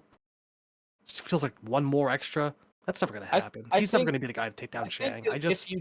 If you don't tie a new character to the classic characters when you introduce them, then you end up with fucking Darius and Dairu. Like, I don't know. them being so disconnected from everybody else is part of their problem. I mean, you say that, but Whereas- then people bitch when Kotal is attached to Jade. But anyhow, It's how you do the attachment. Like, you can't just make up a romance that happened off screen. it's never been important. I don't care. Let them date. It's not a huge plot would point. be important because there's also like if the suggestion is that Kotal and Devora existed off screen during the old games, then saying Jade had a romance with this off-screen character from Outworld, why did that never come into play in her decision to leave Outworld when Edenia was restored? I'm going to reel it back to Kenshi. Yes, thank you, because this is quickly becoming a dissertation and a section of plot lines, motivation, what we do and like about characters. He's also a pain in the fucking ass to fight in 9. You know that? Kenshi just annoys me I on did. multiple levels. The- He's just... when Kenshi came out was the part of 9's cycle where I started having less fun. So there's, he's a I fun just- character, but there's so much about him that rubs me the wrong way. As So much as I do here's like the thing him. I'll say about the bad dad thing is I think that there is an incongruity between how like the text would present him as, not being there for Takeda versus how his personality is portrayed in every single of his voiced intros. Like those are two different characters being presented to us and they don't match each other. And I really like the one that talks in all the intros. He seems to come off as a generally nicer person in the intros. Yes, I'll give it that. Doesn't mean he's not a shit dad, though. You can be a good person and a shit dad. It's possible. Anyway. Well, I did say my favorite next-gen character is Worf, so... Lower B. No, not lower B. Lower A. He's okay as an A. Fucking bastard with your stupid fuck. You know what? Major points for him for setting Ermac free. That's a major point for him. I didn't even bring that up. So that's the ingratiating part that I... There's something he accomplished. There you go. Temp. I'll say A. Kenji's kind of strange because he's a character I was kind of sick of in the Deadly Alliance. He's one of the few characters I really feel like I changed my mind on with Mortal Kombat X. So I do agree with some of what Chad said. I didn't know I had a kid was something you would tell the judge when you were explaining why you weren't paying child support. And so, yeah, I think there's a topic they there. weren't married. He had a one-night stand. It's up to her to tell him. I mean, again, tell it to the judge, Razor.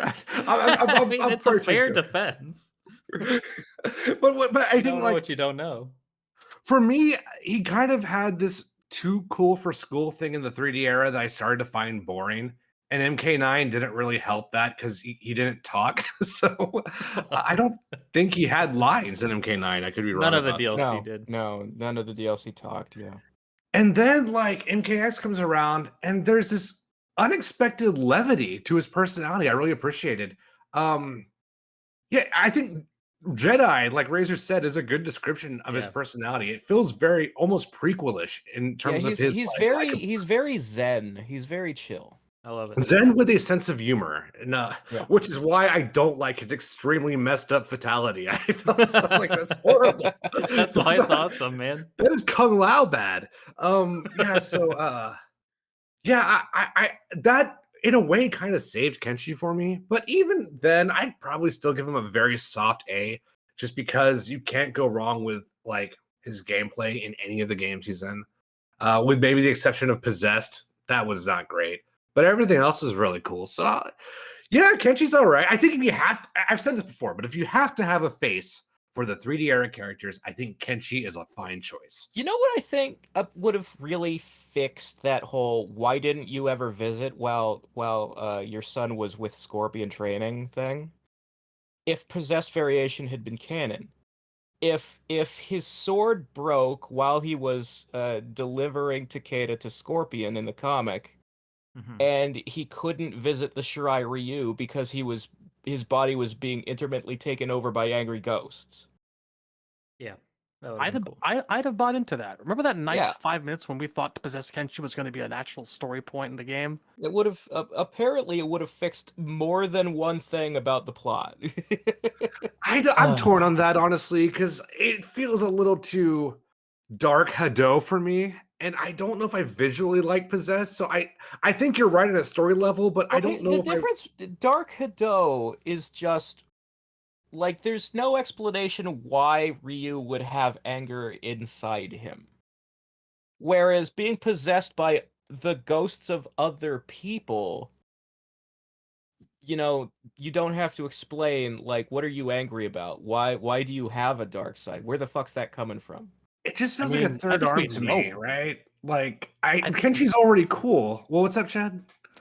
It isn't really so much anger. It's like the urge to be the best that like makes you do anything, things you normally wouldn't do. And it's the frustration of not being able to break the barriers. That's what kind of pushes you into the path of I don't know, because they also like the whole thing about the fucking Ansatsuken is it's the the assassin's fist, and it's all about murder, and Goken taught them ways to not kill with it, but Akuma does the murder kind, and it's like, so Ryu has the urge to murder, and he's repressing it? Why? Why? It's like he can't use the fullest extent of the martial arts that he knows how to use. So that must lead to some frustration internally. I don't know. I've just never bought it because Ryu is such a milquetoast nice guy character. Yeah, I mean, as a solution, I do agree that Possess would fix the Takeda stuff. I think, yeah, that would work great, but I think there's already so much cool stuff on Kenshi's plate. To me, I think making the Possess stuff canon, it just feels like you're giving Reptile a gun. That's what it feels like to me. I think Kenshi's already done. Like, that cake is baked, man. I hear nothing wrong with that sentence. Nothing. What if you had a gun? Is that a Saurian? Yeah, so A, I'm happy to give him an A. What if Reptile was Adam Sandler? What if he had a gun? All right, so 3 A's for Kenshi. For me, he's an S. I mean, Kenshi, like, Cyrax is my legacy favorite character, but Kenshi is my favorite modern character, and I've said that over time. I just love everything about him. Bad dad and all, whatever, fuck it. I don't care. Like, by virtue of giving him 3 A's and an S, we spelled out the word ass. If only one more of us had an S, if only. Then But, be on the money. But yeah, his gameplay, he has some of the most fun gameplay to me ever. Specifically 9. I mean, don't get me wrong. The zoning thing is total dick move, and I totally agree with that because zoners are a pain in the ass to fight.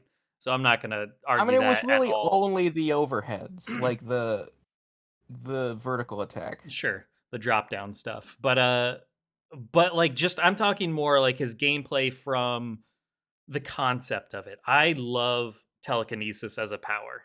I love ghostly images as a power. I love blind swordsman as an archetype.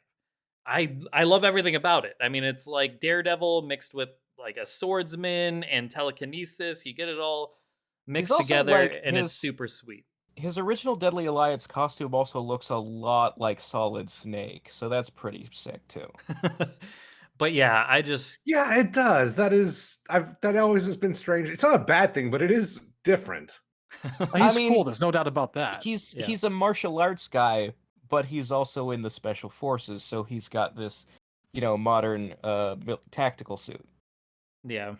And I mean, there's also that, like, the special forces, like, it was him and Cyrax joining together in the special, the Outworld Protection Agency or whatever. Yeah, like, I love that. And I like his backstory. I like him, getting blinded by getting deceived by Shang Tsung or whatever, and now he's with this sword called Sento, and he's being guided by it, and that's what gives him all these cool powers. And he can, there's the ghosts of all these, old warriors that are inside the sword that guide him. Like, I just love everything about it. Like, this is all my favorite things in a character all wrapped up into one. So I absolutely love Kenshi. So not to shift the tone, but was it MK9 where he had the baboon ass? He had the red ass in Deadly Alliance. They actually, when they brought back that costume in MKX, they changed the color of his ass. Might be a B. They finally fixed it. Possibly a B. No, we'll keep it an A. Yeah, he was one of the ones I actually drew as a kid in an art class. I gotta find that. Like, it was actually a colored, like a really decently done colored drawing or whatever that I did in art class. I gotta find it, and it was a big drawing. But man, I just love this character. He is, without a doubt, for me, the shining star of the 3D era. I love this character, and I can't wait to see him again. Like, he is a character that I know he doesn't need to be in every game, and I can understand why after X he sat out from 11, but I really hope we see him back in 12. It'd be really weird to see him sit out 2 games in a row. I just think he has such cool style points that I'd hate to see him missing. I just want to know where the fuck he went. Well, he was dead in 11, I guess, right? Like, he was one of the ones in the crypt. Well, the crypt isn't canon to anything, and there are not that intros are canon either, because that's where you get shit like Devora claiming to have killed Jared, but there Right. are intros that say, like, Kenshi and Takeda aren't in the game because they're out looking for red dragons. Like, Right. they're hunting down Dagon and shit. Yeah, and they've teased that in some arcade endings. So yeah, maybe, but yeah, I love this character. This is cool because when we started this last episode, I did not think Kenshi was going to be one of our contentious characters. So this is fascinating. I mean, to be fair, he's 3 A's and an S. So I Yeah, that's really not that necessarily contentious, call- really. It's But not that we've been it's talking about it for like 10 contentious. minutes, though, right? Like, It's not Probably that it's more like contentious. 20, I just think but he's yeah. a little bit uneven. That's all. But I yeah. just don't like him as a person. I love him. we didn't talk 10 minutes about Jarek. But yeah, no, there's Kenshi, man. I love him. He's definitely up there with Cyrex and contention for favorite character. He's good stuff. Moving on to female chameleon, or as the Fightcade thing that we played the other night, woman chameleon is what they had her on the Woman game. chameleon. For some reason, they called her woman chameleon, but I put her as a C. It's just another character that's like, things could be there, things could not be there. I mean, they could do stuff with her. It would be cool. I like her design, but that's about it. She's inoffensive to me. She's like middle of the road territory. Don't like her, don't dislike her. She's there. She could be better. So, Temp? I'm putting both chameleons in B, so I give her a B. I think she looks cool. I like the idea. She's a B. All right. Shad? So she's right there in that boat with Kai for me, in that she's a character who I always thought just completely missed the boat and never had a really valid reason to.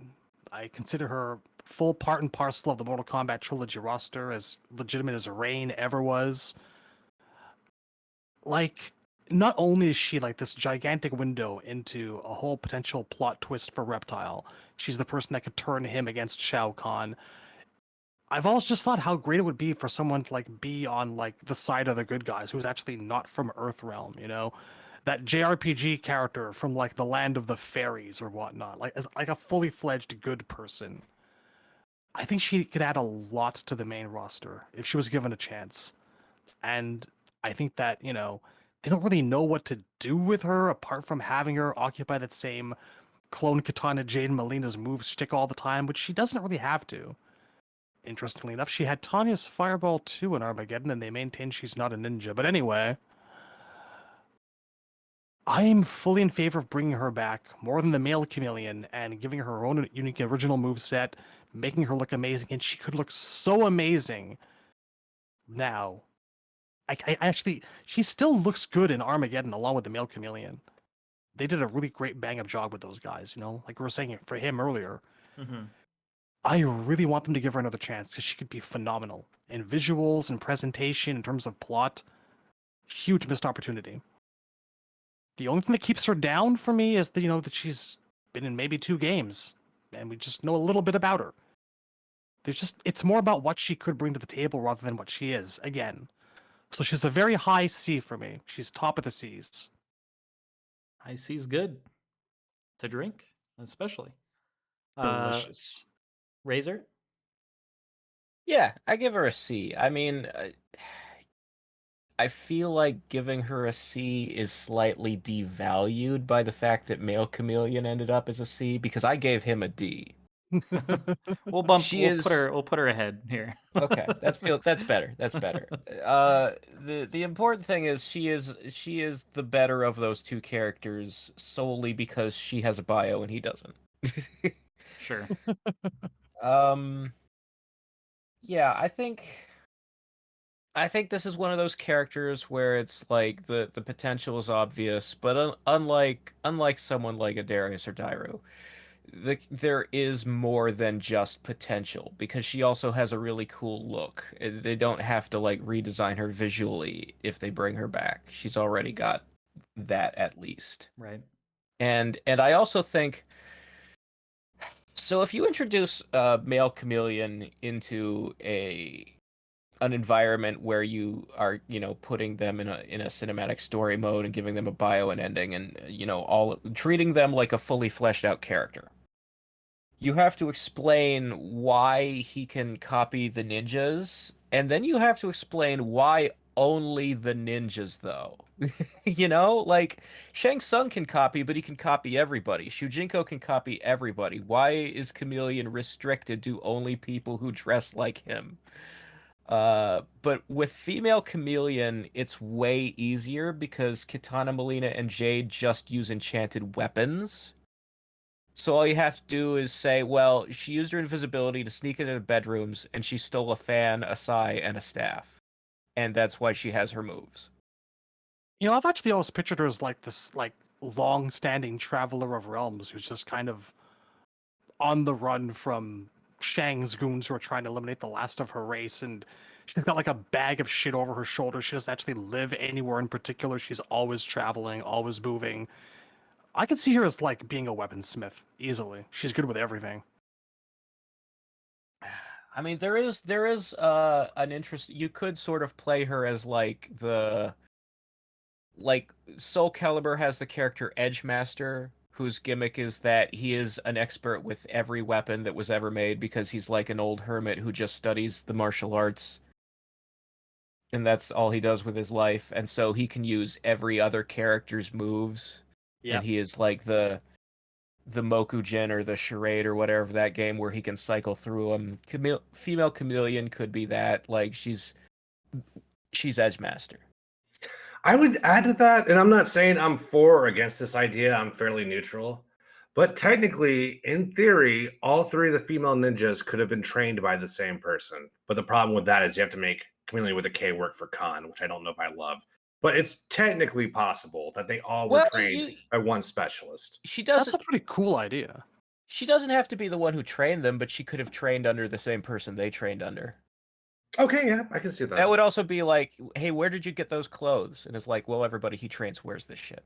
It's also very 5 Venoms, where you have the specialized Venoms, and you have the one that's somewhat good at the 6 out of 10 at every style, right? So yeah, that's true. There's the 6th Venom who does a little bit of every style, yeah.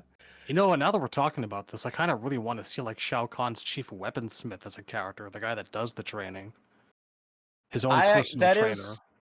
If you remember, I don't know if I mentioned it in my my Armageddon when we did that patron cast, but that is one of my ideas for a new character, was the guy who trained Kitana, Melina, and Jade. Yeah, let's call him Biggie in the interim.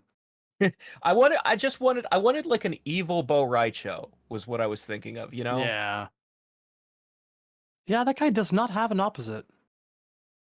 That could be the dude. Yeah. Last question about Chameleon before we move on, or anyway, I think, did we all give her a C? Where were we on that? I think Temp was a B. The rest of us were C's. Yeah, I was a B. All right. So yep, stays in the C. We'll go a higher C in the order. Have you ever pictured what she looks like without the mask on? Really? Reptile but see-through. Because she's also got like the noticeable beautiful feminine features, right? But you know she has the reptile mouth. I really want to see it. I've always been morbidly curious about it. I just can't help but think of the Goombas from the Super Mario Brothers movie, the 90s one.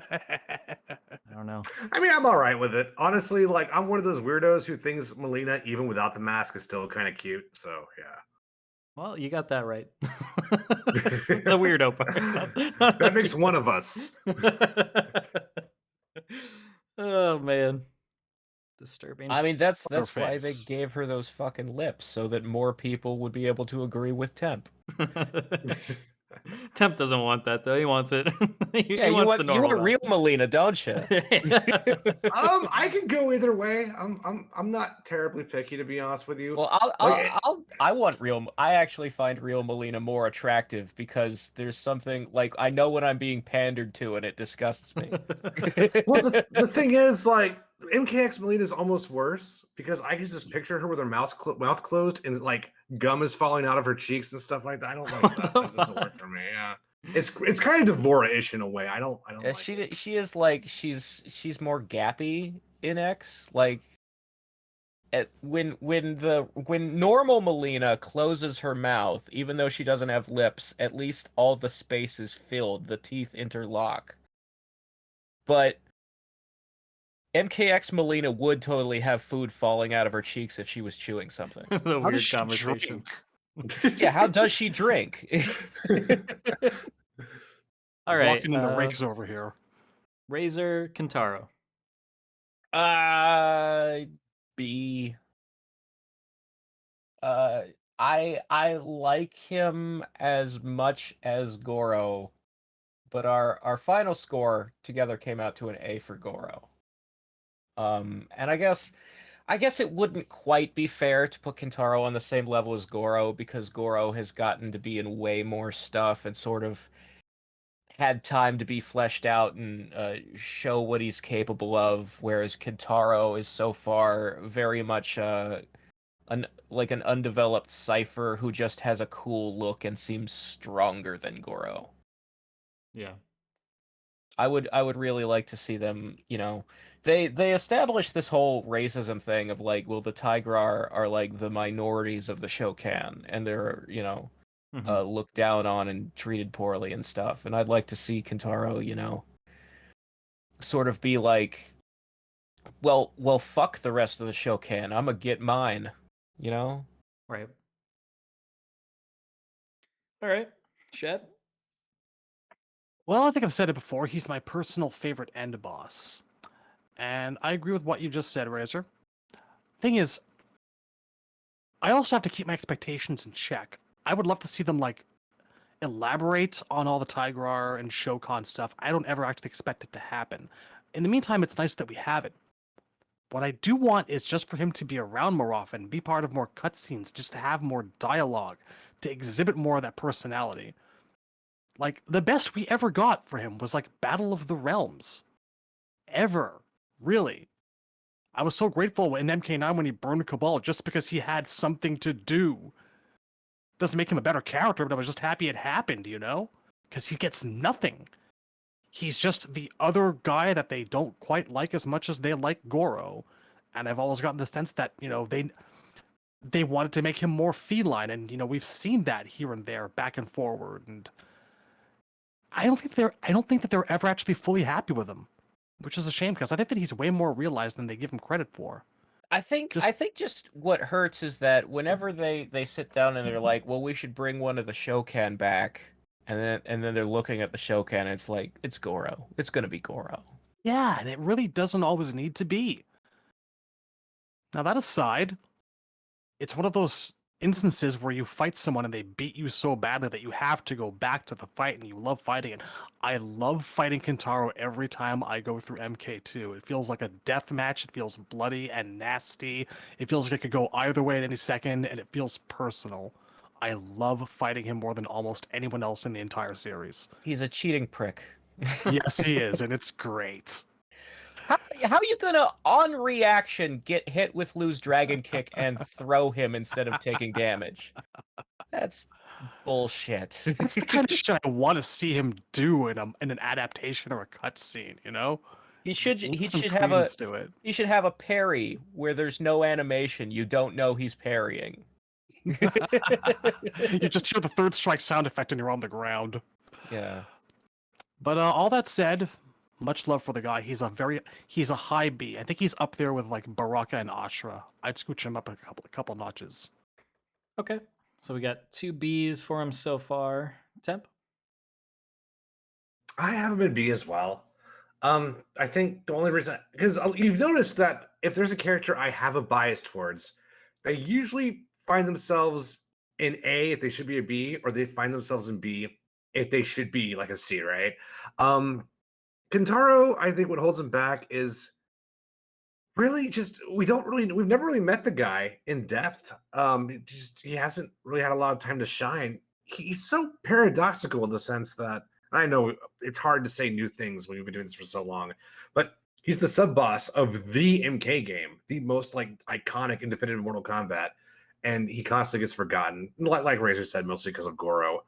But I didn't really even like Goro until like MK4/Gold. Before the design never really worked for me. I know he's supposed to be like half dragon, but like he just looks like a lot of flesh to me. He's very naked. He's extremely naked. Yeah. So Kentaro visually made more sense to me. Yeah, I don't know if he's actually bigger than Goro, but the way the character's portrayed in game in the arcade Actually, platform. as far as the actual sprites go, Goro and Kintaro were made from the same claymation mold, so they are in fact the Interesting. same size, and Kintaro just looks bigger because of the armor adding some mass. Yeah, I can see that. Yeah, he looks There's also really big. there's also the John Tobias trilogy art. It might not be scaled entirely correctly, but you can tell by the muscle mass he means for Kentaro to be big and Oh yeah, beefy. he So definitely yeah. drew Kintaro like way wider and like taking up more space. He Bulkier. dwarfs Motaro in that artwork. Yeah, he's just a really cool character. He's my favorite sub boss. I would love to be able to play the character competitively. Um, I like Goro too, if we're looking at the best of Goro, but Kentaro was always my boy. So I'm gonna put him at B. Yeah, I had him as like a low B, high C, mainly just from what was said earlier in the sense that he hasn't done a lot, and that's a shame. He should have absolutely been brought back by now as like he needs his own like playable slot on a roster. It's not enough just to bring him back as a boss. Obviously, we got him somewhat represented in 9, but I feel like now that we have had Goro playable a few times now, and we've had Shiva obviously a few times, Kentaro and Motaro both need that, but Kentaro especially because I mean you can see I guess the excuses they've made for Motaro. There is no excuse for Kentaro, so that's the only thing holding him back so far. I think he's just one strong showing away from being like a high B, even A territory for me. So, but ultimately, yep, B. It sounds like we're all in agreement. I think is an ideal DLC character choice. Absolutely, yeah, It would be really nice just once for them to sit down and go, well, we should do one of the Shokan, and they say it's Kentaro's turn yeah. because it's never been his turn. There's not one single game where he's playable where he's the only Shokan, because the only game that he is playable is fucking Armageddon. Yeah, Kentaro never lives. I would Kentaro say never lives. Goro lives. Kentaro never lives. we're Kentaro all hangs we've all around. his name's been tossed out a lot for the pre-order bonus going into 12, but let's say he doesn't make 12's base roster. I agree with Shad that he would make a hell of a DLC character. Like even if he doesn't make base roster, put him in there. Think of that trailer when he pops in. Like that would just be absolutely insane and would be such a hype getter. I would love him for story mode. So maybe he's there for like a DLC story. I don't know, but yeah, I can see where you're coming from. That give him the limelight too would definitely be nice. Just as long as Goro never wears Shokan blackface again, I don't want to see that Tigrar Fury shit. Huh? Yeah. It's literally racism. Um. Okay, and then for Kira, I put her in the D. I give her a D. I'll give her the D. All of the above. I don't have anything else really to say other than She's cute. I mean, I didn't dislike her in Deception. I had fun playing as her in Deception. I liked the Kano Sonya hybrid that they were going for. It's kind of a cool concept, I guess, taking two mortal enemies and like let's combine their moveset into one character, I guess, is kind of neat. Granted, if It they would have brought been her nice if it made sense. Like Yeah, I was about to Kira's say. actually never met either Sonya or Kano, so Right. So like if that all aside of her just being a reason to get those moves into the game, her being a function as you guys say, yeah, that she's just another Jarek. Like Ed Boon just needs that cannonball. Yep.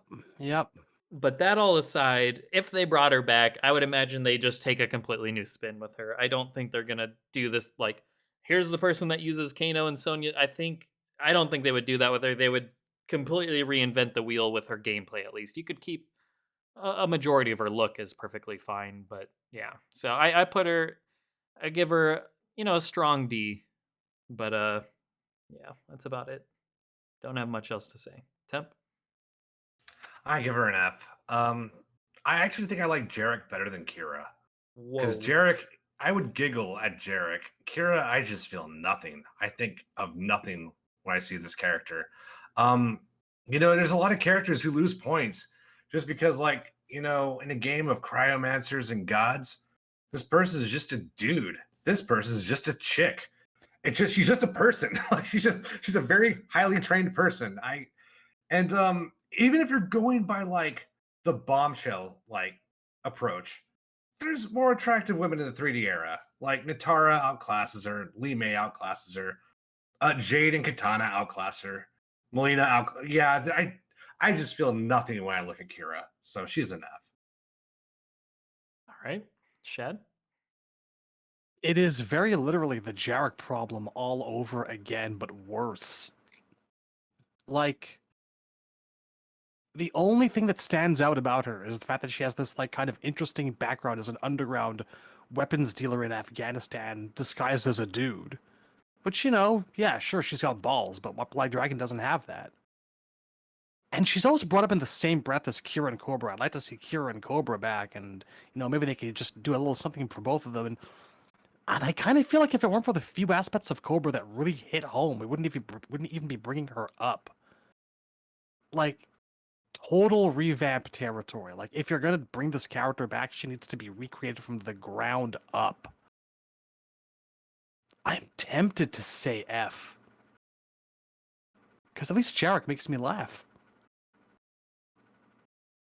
Yeah, you know what? It's a high F.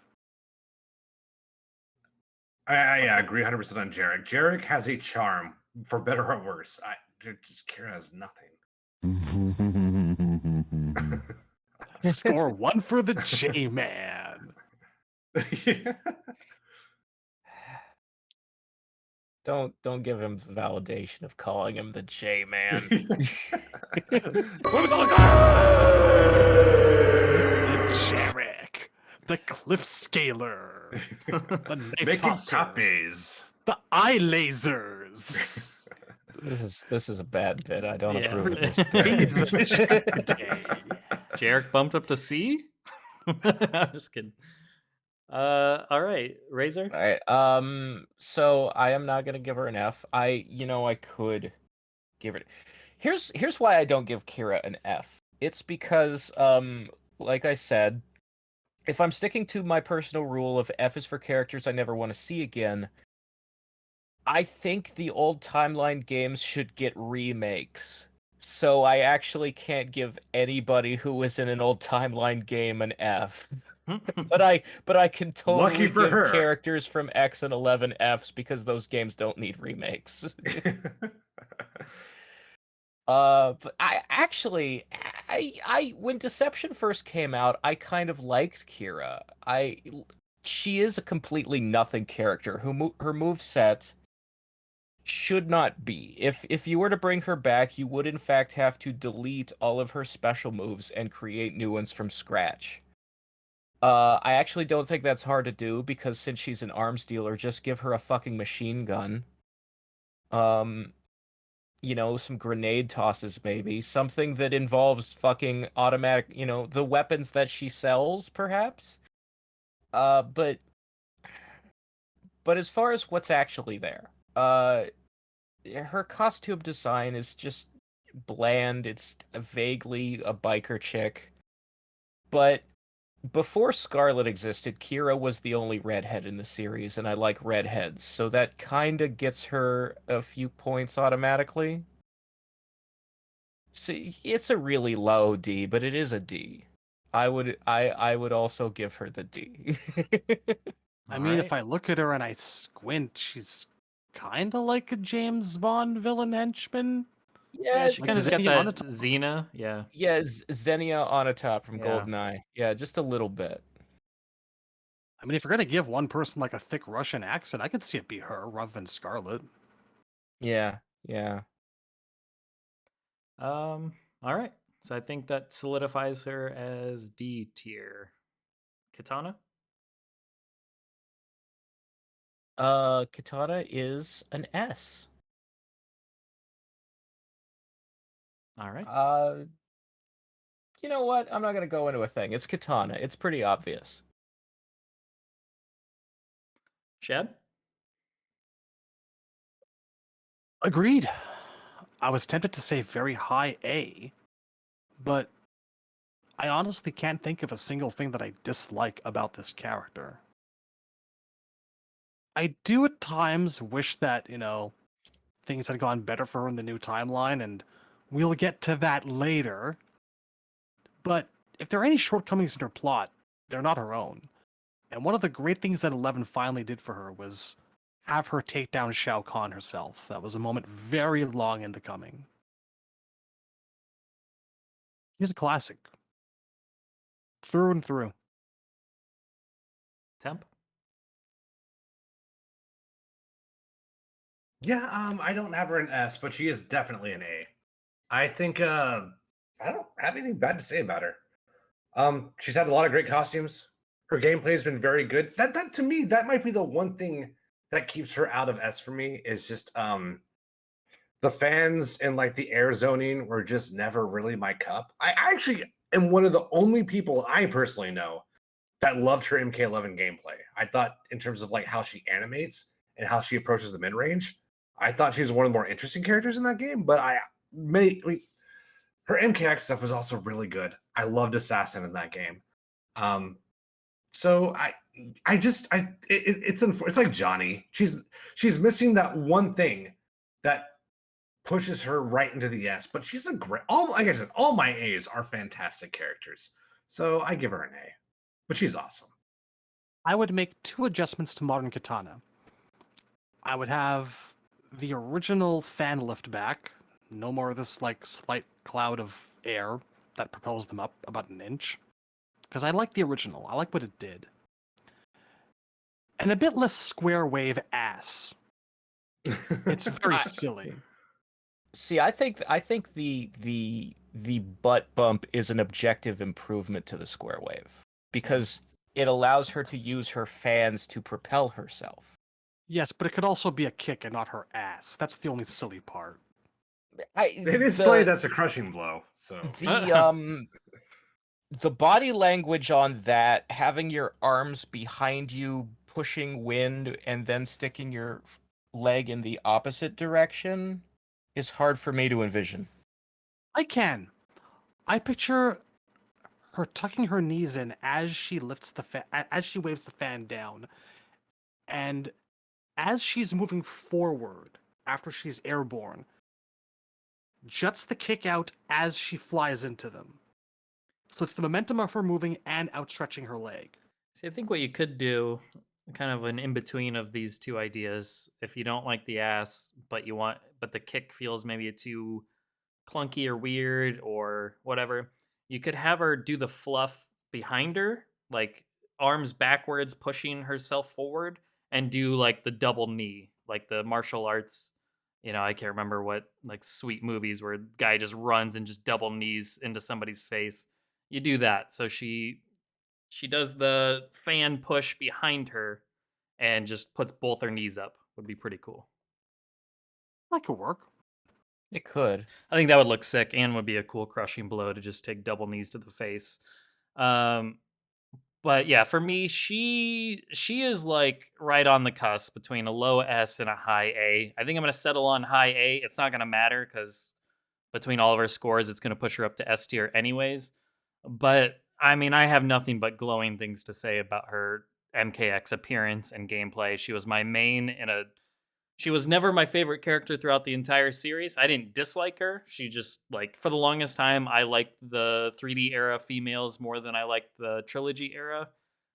Since then, obviously, some of the trilogy ones have grown on me over the years, and Katana is definitely a shining example of that. MKX, absolutely love that character so much. So much fun to play. The most fun I had with a fighting game character up until that point when I got to play her in X. And then loved her outfit. And then 11, I didn't hate her gameplay or her attire or anything like that. As Temp mentioned, him being one of the few that liked her gameplay. I didn't love it as much as I liked as much as I loved the MKX one, but it wasn't bad. I didn't end up going with her because I mained Frost, but It was a downgrade, but not like just like horribly so. But yeah, for me, high A, ultimately between all of us, S tier, it seems.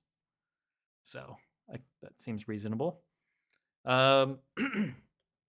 Circling back around, Cobra. Cobra. Gosh. For judging purely off what's there and not potential, none of like the Cobra Kai stuff, I would go F. Fuck him. I don't have anything else to Dang. say. Yeah, I don't really have anything else to say. Really? It's not like a strong F, don't get me wrong. Like I could totally go up to a D if that's where the wind blows between all of us, but it just never did anything for me. I mean, I guess I should elaborate slightly further. I like him more than I like Dairu and Darius, to be clear. I didn't put them as Ds though either. I'm pretty sure I put them as Fs. It's just our group scores brought him up to the D. So I'd put him above them. But yeah, he just was never there for me. Temp. I actually have him in D. When he was first introduced, I didn't like him. Then over the years, he grew on me a lot. And then I think in all the NRS madness, I just kind of forgot about him again. But he's all right. I like the reference. I think that elevates him quite a lot because the gap between F and D is pretty significant, right? So he had to cross quite the canyon to get out of F. But I'm happy to put him in D. I think I'm all right with Cobra. His biggest problem is the Deception Black Dragon Kano stuff. I'm sorry, Cabal stuff. And that's unfortunate. But I think he's fun. I just think he's a lot of fun. I think he's kind of an idiot, but he's fun. I think he just needs a few more like character relationships that are not Kira, and just make him kind of, I don't know, just I could see him like the make Dan him of the fun. series if they really wanted to.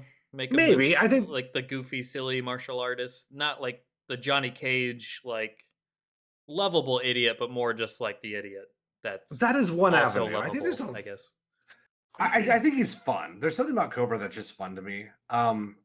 Would make a lot of changes to his specials, but overall, he's fine. I think I would make him sort of like the Bizarro Fujinko, where he has a little bit of Jin, a little bit of Ken, and a little bit of is there a third reference in there? Robert from KOF. I put even a little bit of that in there. So yeah, I think that could be a lot of fun. It's been so long since I've played Deception or Armageddon. What are his specials? Does he have He has Scorpion's telepunch, kinda. Okay. Yeah, he has like a sliding karate straight punch. He has like an axe kick, sort of like one of Lee May's kicks. Doesn't he have ripping Scorpion's overhead. Deadly Alliance somersault or no? Backflip thing? So I think he has a so flip kick. the Johnny Cage's shadow flip kick is a normal in the 3D era. It's attached to the karate fighting style, and Cobra had that style in Deception. Gotcha. Like Yeah, if they gave him some Street Fighter moves, I'd be a little bit more on board. Just go all out. Like don't even be. Yeah, I Don't know even be Shad shy hates it about when it. I say this because he wants him to be less Ken, but I think the reason Cobra doesn't work is he doesn't have a Shoryuken. Well, that covers me. We can move on. I got him in D. I like Cobra. Shad? I mean, again, it's about what's there and not what we see or what we want to be. But between the Kira Cobra duo, he's easily the most interesting. In a theoretical, completely rebooted like retelling of the Black Dragon and whatnot, I'd very happily take him and Kira as like OG members of the Black Dragon. No need to like introduce them as a second gen or anything.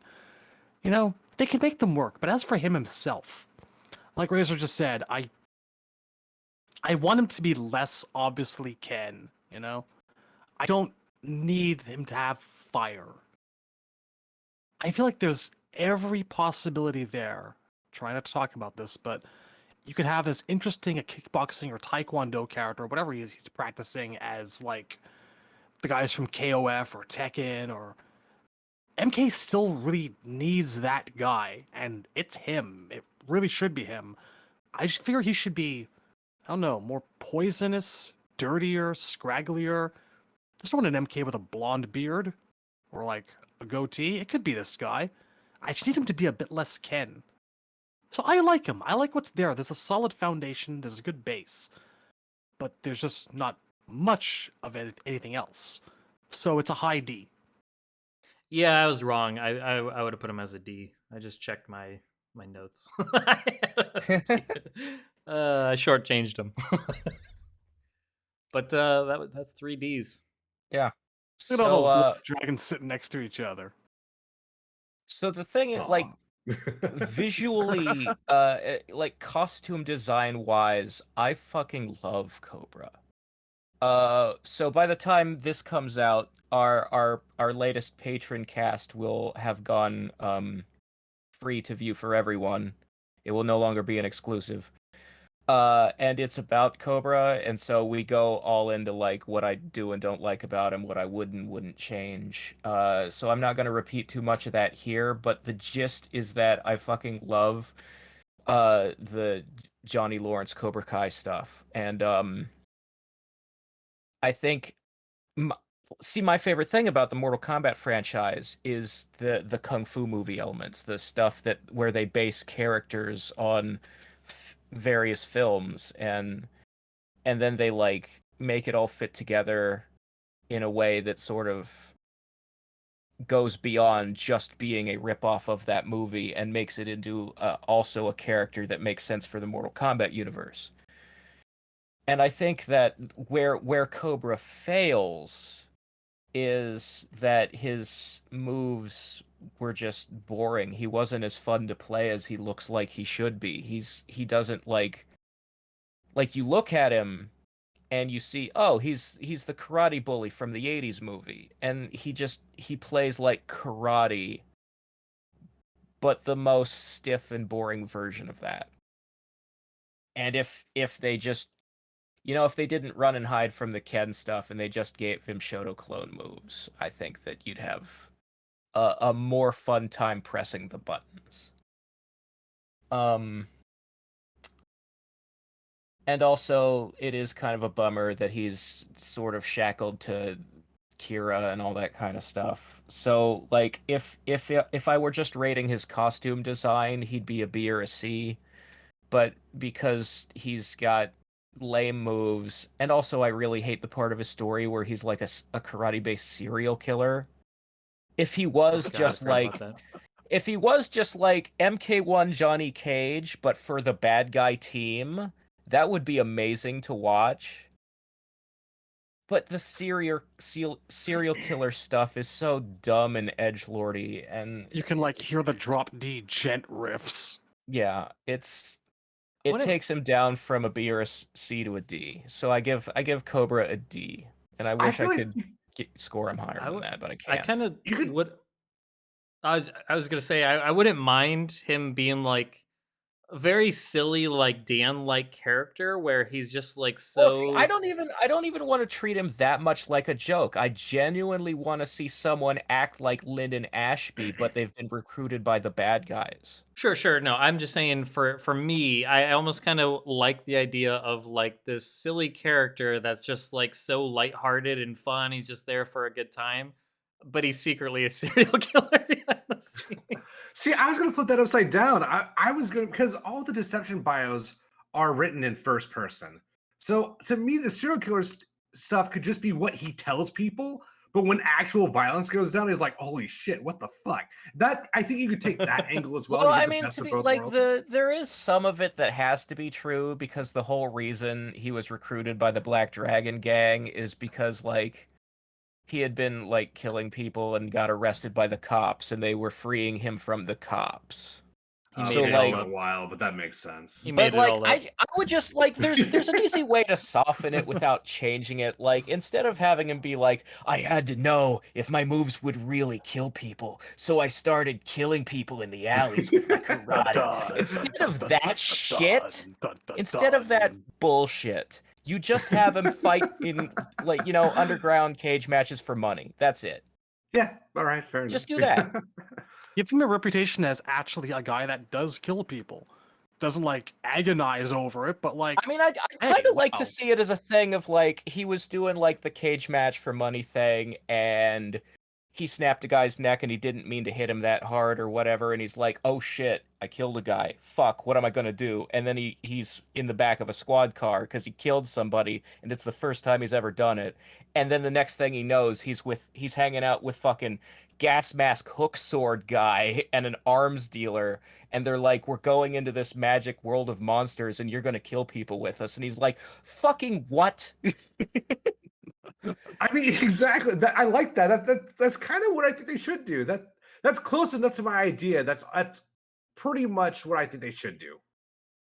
Like that has the spirit of my idea. I forgot that he actually murdered people, and that's unfortunate. But like, yeah, that's perfect. Put that in the game. All right. He's a D. Yeah, a unfortunately. I wish I solid could give him a D. higher score, but right what he is, not what you wish he was. Collector. Can you like shift him up like at least up to like Jackie Yeah, and let's How let's level? make him like a high D. He's better than Dairu, that's for sure. It's better than Jackie. He might be better than Jackie.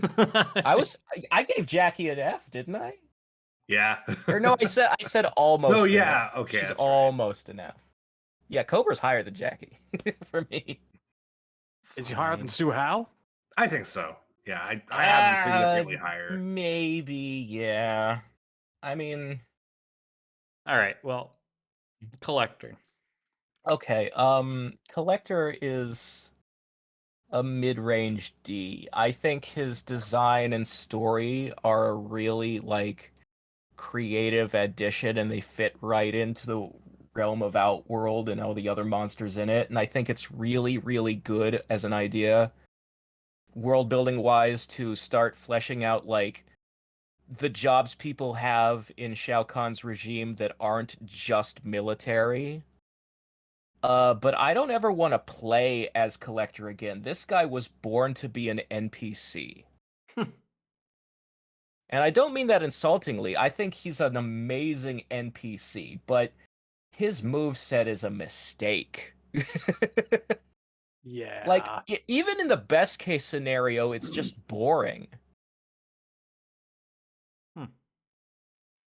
Chad?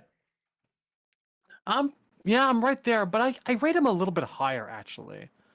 I think he's a lower class C. I could maybe play as him again one day, but I'm not in a particular hurry to. You know? He's fun. He's got a great personality. Yeah. He's a thrill to watch in cutscenes. If there are any future games that have a marketplace in Outworld, you know who has to be behind the counter. He's a successful archetype realization for sure. But he just has a long way to go in the gameplay and fatalities department, you know? Oh, man. There's nothing there that stands out.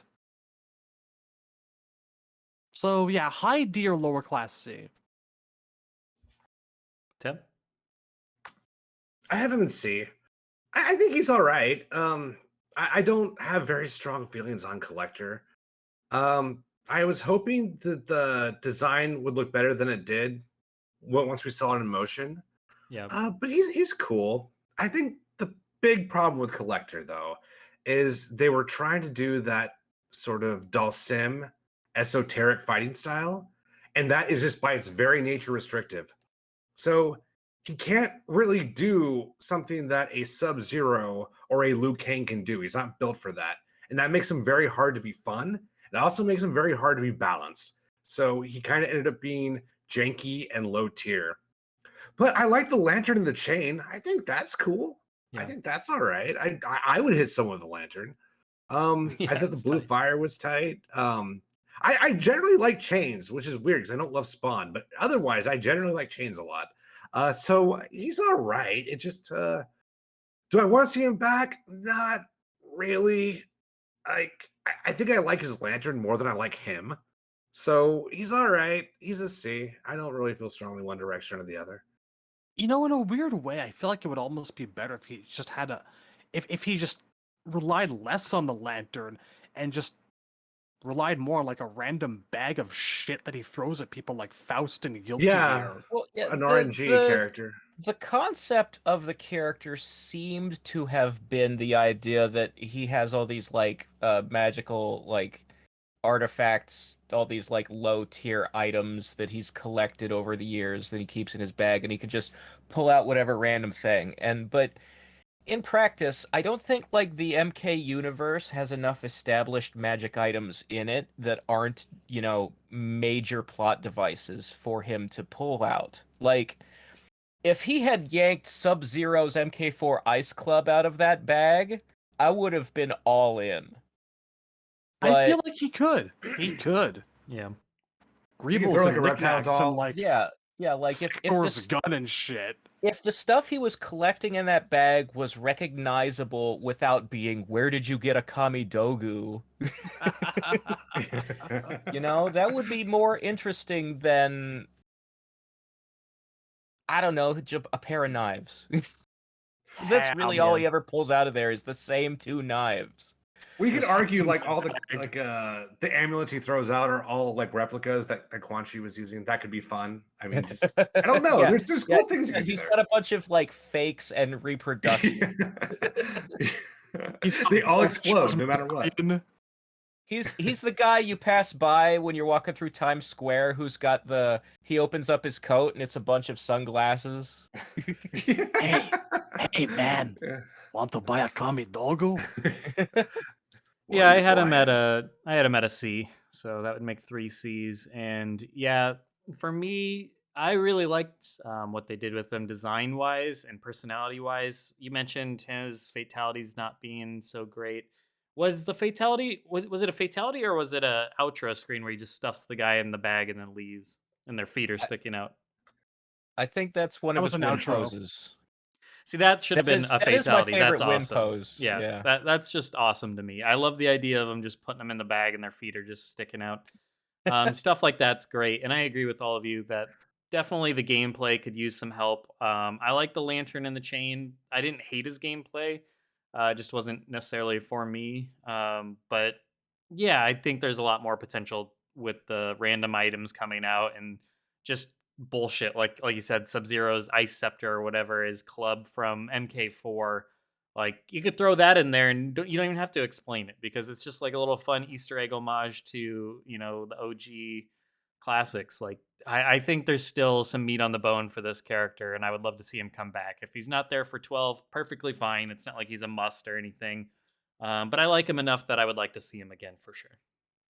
I think like a Game & Watch RNG character in Mortal Kombat would be very interesting, especially if you add some like really cool rare stuff. Like every 1 out of 1,000 RNG like projectiles is like Moloch's head and just instant kills. Like that would be really fun. Horrible for tournaments, but it'd be so fun. If his bag was just like the items in Smash Brothers. Dude, but think like if there's a grand finals with a collector and the Moloch head comes out and the crowd would just go insane. Like that'd be so much fun in my opinion. Yeah. But yeah, anyway. He reaches in and like he pulls out Moloch's owl and bashes you about the face with it. No one would get that. Some bit of his He'll gameplay. yank out. I would like him to yank out Kung Lao's hat, but he doesn't use the hat. He pulls the rabbit out of the hat. He beats you with the rabbit. Some bits of his gameplay reminded me a bit of Scarecrow from Injustice, so I think I liked some aspect of that. But yeah, I think there's so much more you could do with the character, like all these ideas you're throwing out. Now that you mention it, I feel like there may have been some reused animations there. Yeah, I would not be surprised at all. As somebody that Scarecrow is my second main in Seems like it. in Injustice 2. All right, so next is Kodal. I have Kodal as a B. I think he's pretty solid. He's definitely up there amongst the characters that really, I mentioned this on the last episode, but characters in the NRS era that kind of re-established faith in introducing new characters for me in the series after the 3D era, Deception specifically, and then into Armageddon, where I lost faith in them to design new characters after introducing so many characters to the series. I felt like they ran out of ideas at some point. Kotal Khan, the Devoras, those are characters that really turned that around for me, and I think he's really awesome. I love the Aztec vibes and that archetype that he brings, something that wasn't really there before. I like even though his gameplay is not like my type of gameplay, but I love the big old paddle. That's a paddling, old Nethercast quote. And I like the little totems and all that fun stuff, and the sun god, and just everything he does, and even the stuff they did in 11 where he turns into like a jaguar and that kind of stuff. I dug. Yeah. I mean, they like story wise have kind of shortchanged him a bit in terms of not making him as cool as he was presented in the comics originally. But yeah, just over the overall package, design, gameplay, story, I feel like he's a B. Temp. I'm not going to give him a B. I'm going to give him a D. I really don't like Kotal Khan. Ooh. I think he was all right in the comic. In the comic, I'm like, all right, I can jam with this guy, I guess. And I just hated him in MKX. He had no charisma. He was so stoic. And then I still can't get over the fact that he teamed up with Shinnok at the end of the game. I think this guy's a giant pussy. I think he has no personality.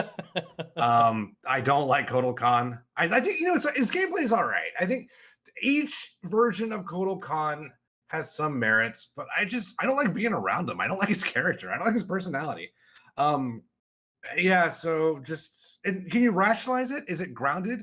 Maybe. Like maybe he's supposed to be barbaric, but I just don't care. I don't like him. I give him a D. I do not like Kotal Khan. Chad. Oh man, where do I start? I think the word is unfocused, you know? There's every bit of a great character concept here. And like he was easily one of the best new characters about X easily. But like you both covered the fact that in no way, shape, or form did he live up to the MKX comic. Because he had this whole appeal of being a better, wiser Khan, someone who could be good for Outworld, and it just turns out he's a dumb, racist prick. He's so dumb. And like, then there's his move set. I thought he was perfect in MKX. And then 11 comes out, and he's also turning into jaguars and panthers, and it's like he's this Jackson Pollock of a character with a bunch of elements, and they're mixing them around to find out what sticks, and some things do and some things don't. And I wish they'd just like hard revert back to X, you know, kind of the way like I look at Aaron Black. They were fine in those games, and those two were fine in that game. And I'm disappointed that they kind of doubled down on his idiocy in like 11 a little bit. He seemed a little bit fairer, but still kind of a doofus. So I like him, but I want to like him a lot more than I do. I think the elements are there. And, you know, assuming we actually get a reboot, I'm looking forward to seeing what he was like under Khan before he was Khan, you know? So that could be cool. He is a very, very high C to me. Just needs a bit of focus, that's all. Razor? I can't really disagree with most of what Shad and Temp said. He does feel severely unfocused, and like story-wise, I think a lot of the problems with the way he was written kind of remind me of Goro in Deception, where you have a character who they're clearly going for the noble savage archetype. And you want him to be more on the noble side, and they made the mistake of choosing more on the savage side. And then, like, you look at his moves, and Shad is right. He does way too much shit that doesn't go together. Okay, so he's got a knife for cutting himself, doing blood rituals to make him stronger. That's one thing. Then he can summon beams of light from the sun, which both make him stronger like Superman and laser people. That's two things. Then he can turn into a fucking cat for no reason. That's three. Then he can summon a frisbee out of thin air and throw it at you. That's four.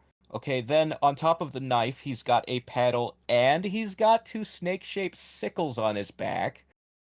It's way too much stuff. Pick like...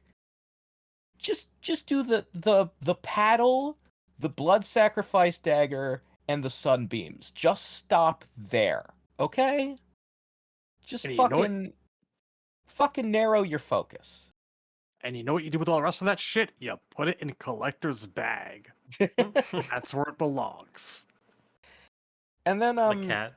I was gonna say, did you mention the Yes. pillars? oh yeah, and totems, then he yeah. summons these fucking totem poles. Too much shit, man. I'll give him Way some too credit. much He shit. looks good on a select screen. I think he No, adds some yeah, visual his diversity. looks. So here's the thing, aesthetically, and if he had been more noble than Savage, he would be the Kenshi of the NRS era. He is Yeah. easily the best new character in theory. I would put him at an A. But based on all of the missteps, and then the way they treat him, like, oh, we wanted him to be like the new Shao Kahn, but then we decided, no, let's cut his fucking head off. It feels like I can't tell whether NRS likes him or hates him.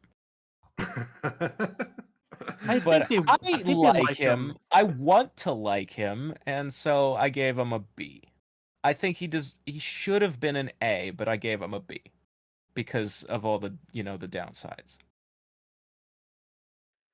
All right, so that's 2 Bs, a C, and a D. Is that a C? I think that averages out to a C, yeah. Put Yeah, him we'll at the. put him- Yeah, we'll put Put him. him towards the top. We'll put him right behind Drawman, sure. You know what? I feel like Kano should probably be higher out of courtesy. Yeah, I we can don't- adjust this. A lot of these characters were just placed where they were. We'll adjust it before we're done with everything. Yeah. But all right. Kano is better than Devora. I'll give you that. Probably Blaze too. we'll just leave it there for now. Let's just leave it. If I may. Okay, No, fine. good. It doesn't matter. It's Blaze, and then there's Fat Blaze. We'll pick at it once before we finalize everything. You're forgetting that the extra mass comes with a higher score. All right, Razor, A lot you of ways to have go the great around. distinction of taking us to Chronica. Oh Jesus! Oh fuck! Fucking Oh god! the Oh god! last Oh fuck! place. She is the bottom of F, and I'm not gonna say any more than that because she doesn't deserve words. All right, Shed. Hackneyed storyline. Origin comes out of nowhere. Completely throws the entire mythology of the gods of the Mortal Kombat universe out of balance. Looks like a commercial for an Apple Watch gone horribly wrong and sentient. Annoying. She looks Stupid like gold Boss Baby. Stupid gold fingers. You can take a shot for every time she says the phrase "new era" and you would die. I hate this character so much. If you ask me why, I don't ever want to see time travel again in Mortal Kombat, and I really don't. I will show you 2 images. I will show you Raiden groveling before Quan Chi, and I will show you a picture of Chronica. That's it. Fuck this character. I'm done. Tep. So, out of all the characters who are bald, she's easily the worst one. I never will ever want to see her back. She is the worst character in Mortal Kombat. And I'm not even like Razor. I'm not going into it. She's just the worst. F. I'm just Man. gonna go the extra mile and say that she is also the worst boss fight we've ever had. Not like even in like the fun, like unbalanced bad Mortal Kombat boss way where it's like they're overpowered and you're struggling to survive. No, her fight just feels broken. Like you can't hit her with proper strings for reasons that are never entirely explained. Like Yeah.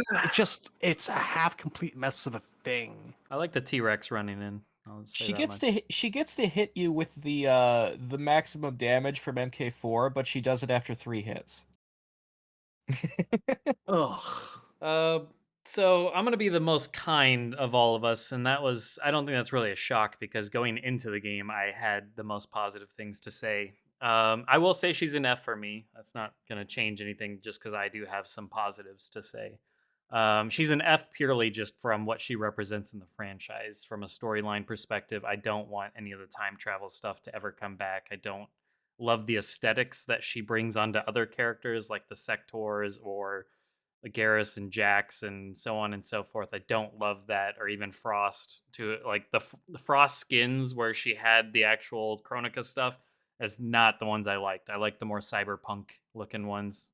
Um, that being said, the things I do have positive to say about her, I like her voice actress a lot. I thought the way her voice sounded to me was really cool. No, I mean she has a classic famous voice actress, Jennifer Hale, who also Yeah. played Tanya in MKX and was, the female Commander Shepard in the Mass Effect games. It has been in lots of stuff. She's a great voice actress, and it Yeah. is a shame she got saddled with this character. uh to the things I like though, but I liked the way her voice sounded and just like the way it was presented. I thought she was, even going back to the trailer, I think of the launch trailer, the story launch trailer, whichever one it was, that had the Mortal Kombat theme remixed or whatever for MK11. The first time they've used that song in ever for the games, I think. Um, and her voice is right there with it. So I don't know. It has like this little soft spot in my heart for the character. Just for that alone, I liked her in the trailers, and I like her design, and I wish she was playable because I love the time elements more than I like it for Garrus. I said this going into the game. I wish she was playable just for that reason only, because I like chronomancers. I like people that manipulate time and whatnot. But that all said, none of that changes the fact that she's still a fuck 'em. She should never return. Press S to spit. That said, next up we have Kung Jin. I have Kung Jin in D, I think. Let me double check. Yeah, I'm gonna go D. I don't know if that's gonna be a popular opinion, but this character just, look, on the positive, they handled him really well in terms of having like gay representation and doing so in a very respectful manner, and I love that aspect about the character. And I like archers, like I like Green Arrow and I like Hawkeye and stuff like that. So I like the idea of having this character. I should say it's a high D. It's waffling between a low C and a high D, but for me, I don't know. The personality was just not there for me. I did not like it, and even the gameplay, it didn't do anything for me. Like, to me, it's it it's it's Cassie Cage at the top, then it's Takeda, and I could easily see those two going back and forth in terms of like who's the better, executed character. But then it goes like a good tier or two down, and then I see him and Jackie somewhere squaring it off, and he's probably above Jackie for me still. So I'd just probably default put him higher. I like to keep him at the end before everybody weighs in, but yeah, I don't know. To me, just didn't love him. Wouldn't be against him coming back, mind you, but didn't love him. Tim? I have him in C. I think he's probably my second favorite. No, he's my third favorite combat kid. I forgot about Takeda. So he's all right. I don't. I think he does have some problems. I think even though I love the idea of using a bow as a melee weapon, they took it way too far in MKX. I don't even remember him shooting like a bow. I don't remember him shooting an arrow in MKX. Chris G is the only one who even used that variation where he had projectiles that I can even remember. For the most part, I was getting neutral jumped with a damn bow staff. Yeah, that bow staff was a bitch to play against. Neutral I hated jump and then the fucking spin. That fucking combo over Yeah, and He was over. 50-50 master. I hated playing against him. His gameplay was super obnoxious. That's true. Tone that down for sure. Make him shoot some arrows. Make him like Hawkeye in Marvel in VC3. It still is a zoner, but he uses his bow and his combos, and that's fine. Yeah, maybe because we unfortunately, even with Kung Jin, we still don't have like a premier archery character, like Cyborg said, right? Yeah. So it just fix that. I really don't like his design, and I think that's actually a praise for the character. I like the character despite his design. I don't know what he looks like. Yeah, But he doesn't really look like anything to me. That's a huge problem I have with him, honestly. It's the personality, the gameplay really falling flat for an archer. Like I said, I love archery, but also design-wise, he might just be the least interesting of the three, and of the four, and that's saying a lot because Jackie herself is very uninteresting in terms of design-wise. But like he just, like, maybe it's just the MKX aesthetic working against him with the lack of colors. But he's just very bland. I think You that get- that ponytail and headdress combo, something isn't working about it. Something I was is just about to off. say it. It looks You beat me weird. to it. Yeah, it's Yeah, like I would some Zero from completely Mega Man lose X that. shit. I'd lose that headdress completely. The hair alone would have been fine. Yeah, he does suffer from MKX face, but that's fine. That's not going to be a problem in a future game. So it's I give him a C. I actually like Kung Jin quite a bit. I think he's one of the cooler combat kids, and he actually was very emotive. Like he actually does bounce off the other characters in an interesting way. So I'll give him that. Yeah, he's fine. I give him a C. Chad? He is actually my second favorite of all the combat kids. Maybe there's times when I think that he's my most favorite. Beating up Cassie just by a hair. I'm not entirely sure. But yes, he has problems. I like his personality a great deal. His design is it needs brighter colors. He needs to be more Shaolin, you know? And it's an MKX problem. He just feels kind of washed out when you look at him.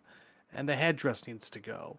And he was first to have the problem that Kotal Khan did before 11, in that he's got like the chakrams and he's got the bow and arrow and he's got the staff, and you need to narrow your focus and settle down and pick something and streamline your character design. But there's so much there that I actually do find enjoyable. It's like with Cobra. There's a solid basis for something good here. But they just need to actually try again and run with it and identify what worked and what didn't. So for me, he is a middle C. All right. Razor? I also gave Jin a C. So Takeda is my favorite combat kid. Because of his ties to Scorpion and Kenshi, his costume design, his move set, kind of everything but his personality, just the way he talks. Like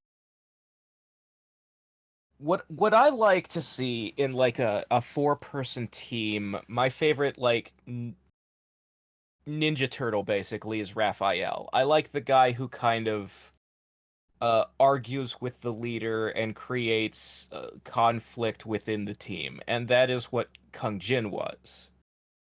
And I just think like his costume design failed him, and his moveset was unfocused and unbalanced, and those could definitely be improved. But I really, really liked his kind of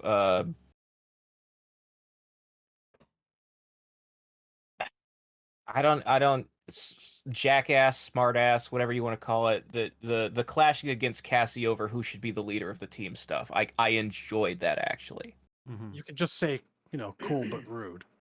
Yes, he's cool but rude. So yeah, just C. I think he's a straight down the middle average character.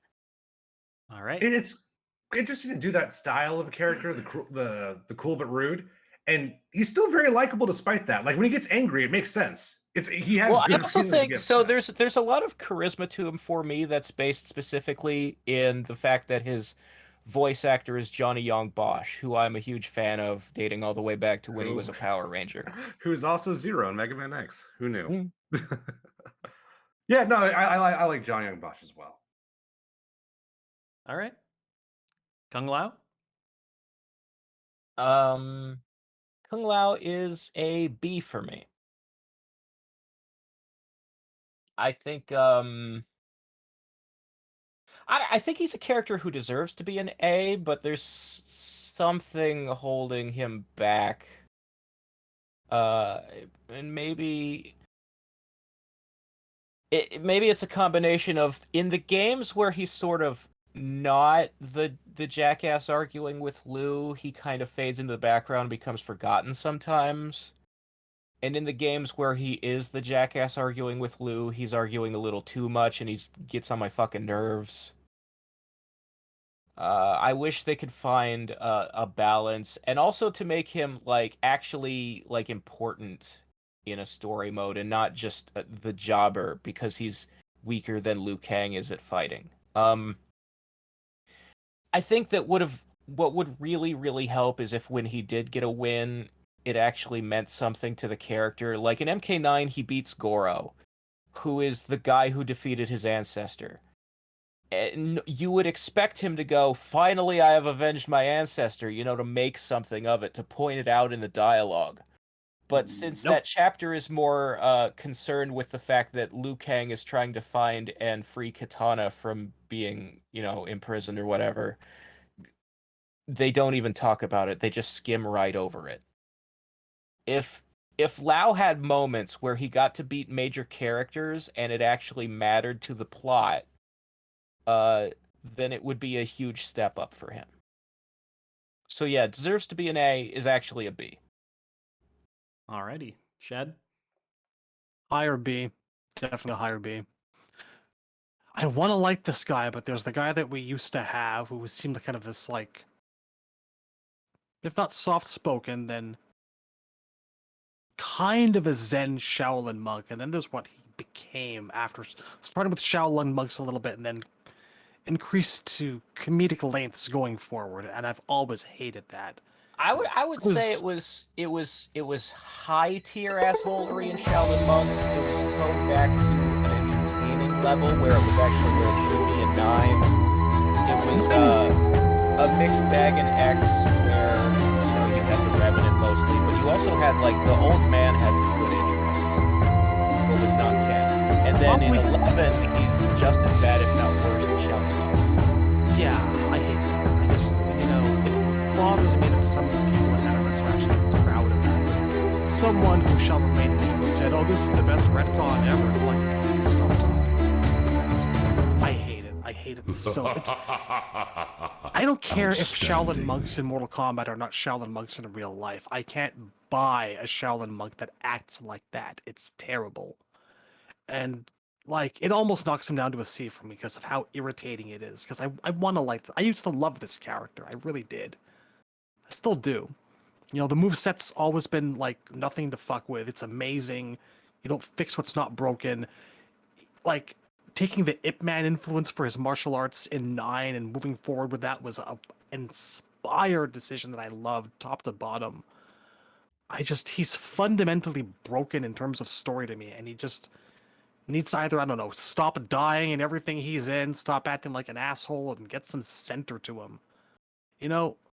I'd like them to focus more on that, often overlooked but widely assumed fact that he fucking caught up to Baraka and chopped his ass in half, Baraka wouldn't be jobbing as much if he was actually straight up dead. And I could see Kung Lao doing that. I could see Kung Lao having that, like, settlement again with Goro and moving forward and living up to the legacy and being the guy we know he can be again. As it is, yeah, he's a high-class B. Falls short of an A, which makes me sad, because he should be up there. Temp? I think like the process of ranking Kung Lao has been a lot of fun for me because I think you can make a case for A, B, or C. I think there are strong arguments for all three of those categories. I put him in B. Gameplay has been pretty good. His story, it's funny. Like, I know we say rate the character, not what the character could be, but you could do almost anything with Kung Lao story-wise, and it would probably work because he has all the equipment to work really with any character in the story and work in any sort of situation. He has that flexibility. He's been all over the place throughout the years. I mean, for me, he can't really leave B tier because I love his Deadly Alliance rendition so much. Because it was the best of both worlds. You have the humanity that he has kind of like later on, but you still have that sort of like that Clint Eastwood element of I don't need to say anything because you're already dead. And that sort of intersected in Deadly Alliance. And after that, it was some like different like degree of Shaolin Monk's Kung Lao, which is good and bad. It has its pros and cons, but we never really, I feel like the silent like monk never really came back after Deadly Alliance. And that's okay. Kung Lao is Kung Lao. He unfortunately has a ceiling above him. But he can only be so bad at the same time. Like Yeah, I made him an MK11 somehow. So yeah, Kung Lao's a B. Yeah, and to your point about like how we're not rating based on potential, I do think um like potential that's actually already there and established sitting on the table, like I guess there's a term that could be said like realistic potential. Like some of these guys, like someone like a Dairu or Darius, there's a difference between realistic potential that's already there, that's kind of, touched upon and it just hasn't been realized, versus potential that's just you're taking like something that's bad currently and you yourself can think of ways to make it better. I think there's a difference there. So I think stating that, I think Kung Lao does have that potential already there established for him. It's just a matter of are they going to pull that trigger or not? Like it's there staring them in the face. So I think there is an important difference there between when we talk about like judging based off potential or not. That being said, I put him as a B as well. So it sounds like we're all in agreement. And if he's a high B, he probably deserves to be near the top here. So let's put him there. I think that's fair. That being said, that takes us to Li Mei. And I don't have much else to say about Kung Lao. I guess I should say something. I put him as a B mainly because his gameplay is always cool. His designs are great. I loved him. His design in MKX was super sick. Where have you been, Kung Lao? And the trailer was super cool. I love that attire. I love his classic MK2, MK3 getup is great. Yeah, and just in general, he's a cool character, but I agree a lot with the personality stuff. I don't love how he's just been made out to be this just stubborn, arrogant type character in a way that's not lovable.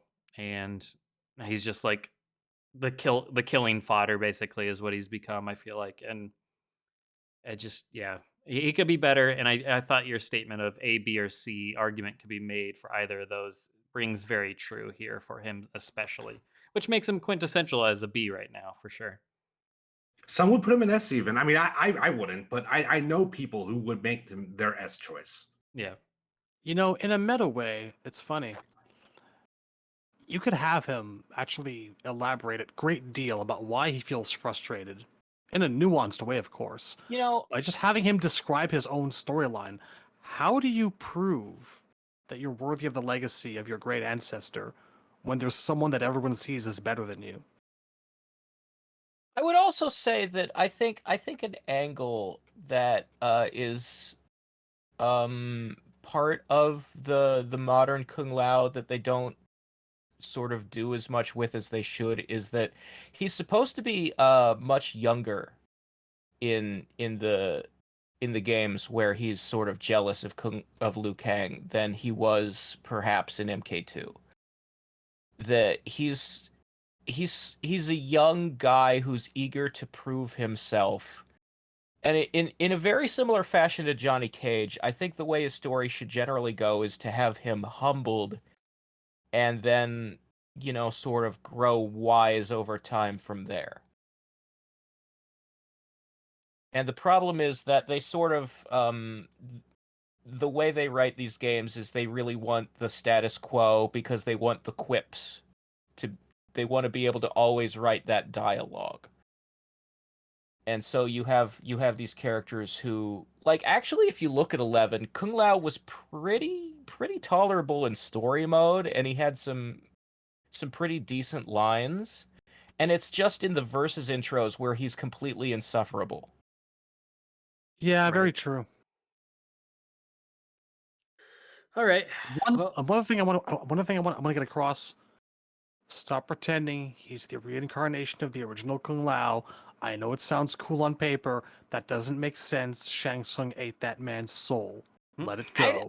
I don't think you have to worry about that when the most recent game had Great Kung Lao's soul hovering over Lao. You can't have your soul outside your body and say it's a different person than you. It drives me insane, man. And be like, really 9 is the only one that ever seriously mentions the idea of reincarnation being part of it.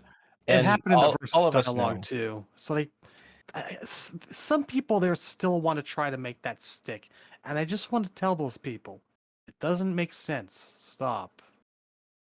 Please. I don't think we'll have to worry about it now. I think we're gonna see the great Kung Lao hanging around in the new timeline. We'll see. All right. Circling back around, Lee May. Let's see. For me, Lee May is Lee May. Gosh, I'm gonna go between C and B for me. I'm gonna go C and B. C and B. Man, I wish I wasn't first on this one because I'm just torn. I'm gonna go C. Yeah, I'll go C. So my thought process on C is taking the character for what she is, and so far she was great in Deadly Alliance, and then Deception they kind of dicked her around with Onaga stuff, which I personally really did not love. So that hurts her. Gameplay wise, I thought she was solid. She was actually one of my more enjoyable ones to play in Deadly Alliance, right up there with Cyrax and Frost. But yeah, I mean, there's just not a ton there either.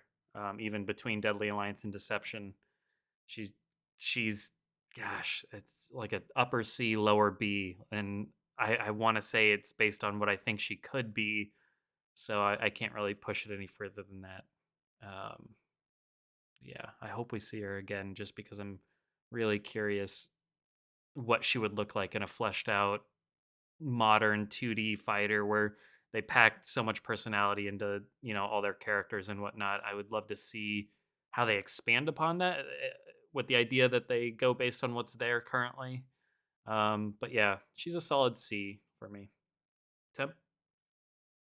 I have her in S, of course. I don't think that's going to surprise anyone. Lee May's the best. This character's tight. Yeah, I love her gameplay. Believe it or not, it wasn't really until Deception Armageddon that I really grew attached to this character. I thought she was cool at Deadly Alliance, but Deception and Armageddon. It's been too many years to know for sure which one I decided like this character's in my top 3. I want to say that happened in Armageddon. The answer is probably in an older podcast. If I'm sure if we listen back to the pre-MKX episodes, I have an answer for that, but I don't honestly remember anymore which game it was. But I love the inspirations. I love the fact that she's a capable fighter. She actually won the Deadly Alliance tournament with Quan Chi and Shang Tsung among her village. Did she have competition? We'll never know. But she definitely fought Kano in it. That's the only named character for sure. Well, I mean, you block Kano Ball, he's like -30, so obviously she's going to take that matchup. So yeah, no, it's I love the Bo Raicho stuff. I really like that, just that those elements of mercy and mentorship. And even if the Deception ending is canon, I think she turned out okay in Armageddon, fighting for justice in the NetherRealm, right? So I'm all right with that, no matter which direction or no matter where those dice land. So yeah, it's a lot of it's been said already, but I think this character is super cool. I'm curious why you put her at an S, just based on like, because where did you put Fujin? Do you remember? Was he an S for you or was he an A? Oh, he was an S for me. Yeah. Okay, then maybe that lines up because I know there's been a few people we've said they just haven't done enough. So I was curious, just where you look at that in that regard. Yeah, what's cool about like Lee May is that her story is kind of self-contained. I mean, for better or worse, it concluded, right? So yeah, I don't think Smoke has had a conclusion in the entire series, and she got 1 in 2 games, right? So yeah, okay, fucking right. I did it. I did the thing. So yeah, okay, yeah. So yeah, Lee May is great. He's become self-aware. But no, yeah, Lee May is great. Big fan. And like I look at my S's and I realize most of these I'm going solo with the exception of like 2. But like Lee May is my second favorite Mortal Kombat character. Obviously, I have to give her an S. Yeah, there's nothing wrong with going strong into the paint for the ones that you personally absolutely love. Everybody's gonna have their own criteria, so I get it. just more curious on that end. I couldn't remember what exactly everyone rated each one. All right, Shad. This is tough. And I feel like I have to do this to maybe take the score down a peg. Lee May to me is a low C and maybe a high D. I'm trying to mull this over. It's true that she gets like kind of a plot resolution, but it's also not a very satisfying one depending how you look at things. When I look at Lee May, I see like two separate halves of a character that don't really quite coalesce. I was never particularly a huge fan of her in Deadly Alliance because we had a purple chick with size, and hey, look, we've kind of got that already, you know? We've kind of got that already. No, the crux of the character, what made her interesting to me was all the Crouching Tiger, Hidden Dragon shit. Yeah. That's a character who's completely based and formed around like a specific aesthetic, and that was cool. And you know, while that was interesting, when we go into Deception, and now she's full of armor and she's half corrupted and she's swinging around a sword. She's still got some of those moves, but like,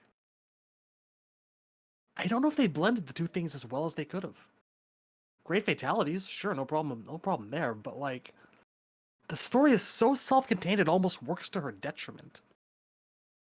Because when you come down to it, she's just like a person from Outworld, just some individual. And I like her and I want to like her, but I don't like her as much as I could, you know? What saves it for me is that once you do meet her again in Armageddon, is that she's still recognizable and she's not just a drone who has sex with the Dragon King. I think that's kind of what saves it for me. Because otherwise, I'd be 100% with you. I'd be like, what have they done to my character? What even? Yeah, they resolved it, but oh my gosh, put a censor over this. But yeah, I'm glad that's not the path things took. Yeah. I don't know. There's like, there's a character there. That just does not quite entirely coalesce to what I think that it could be. She's got more going on than like the likes of Dairo or Darius, that's for sure, easily. So yeah, you know what? Two names a lot. I mean, they're sitting next to each other for a reason. We use them as examples for a reason. So yeah, really low C for me. Sorry. All right. I mean, Razor? It's cool. That's not a problem. I get it. I gave Lee May a B. I kind of, on some level, I agree with the thing Shad was saying. So when she was introduced in Deadly Alliance, you know, as I appreciate all of the characters who are based on the Kung Fu movies and that aesthetic and, you know, remembering the roots of the series.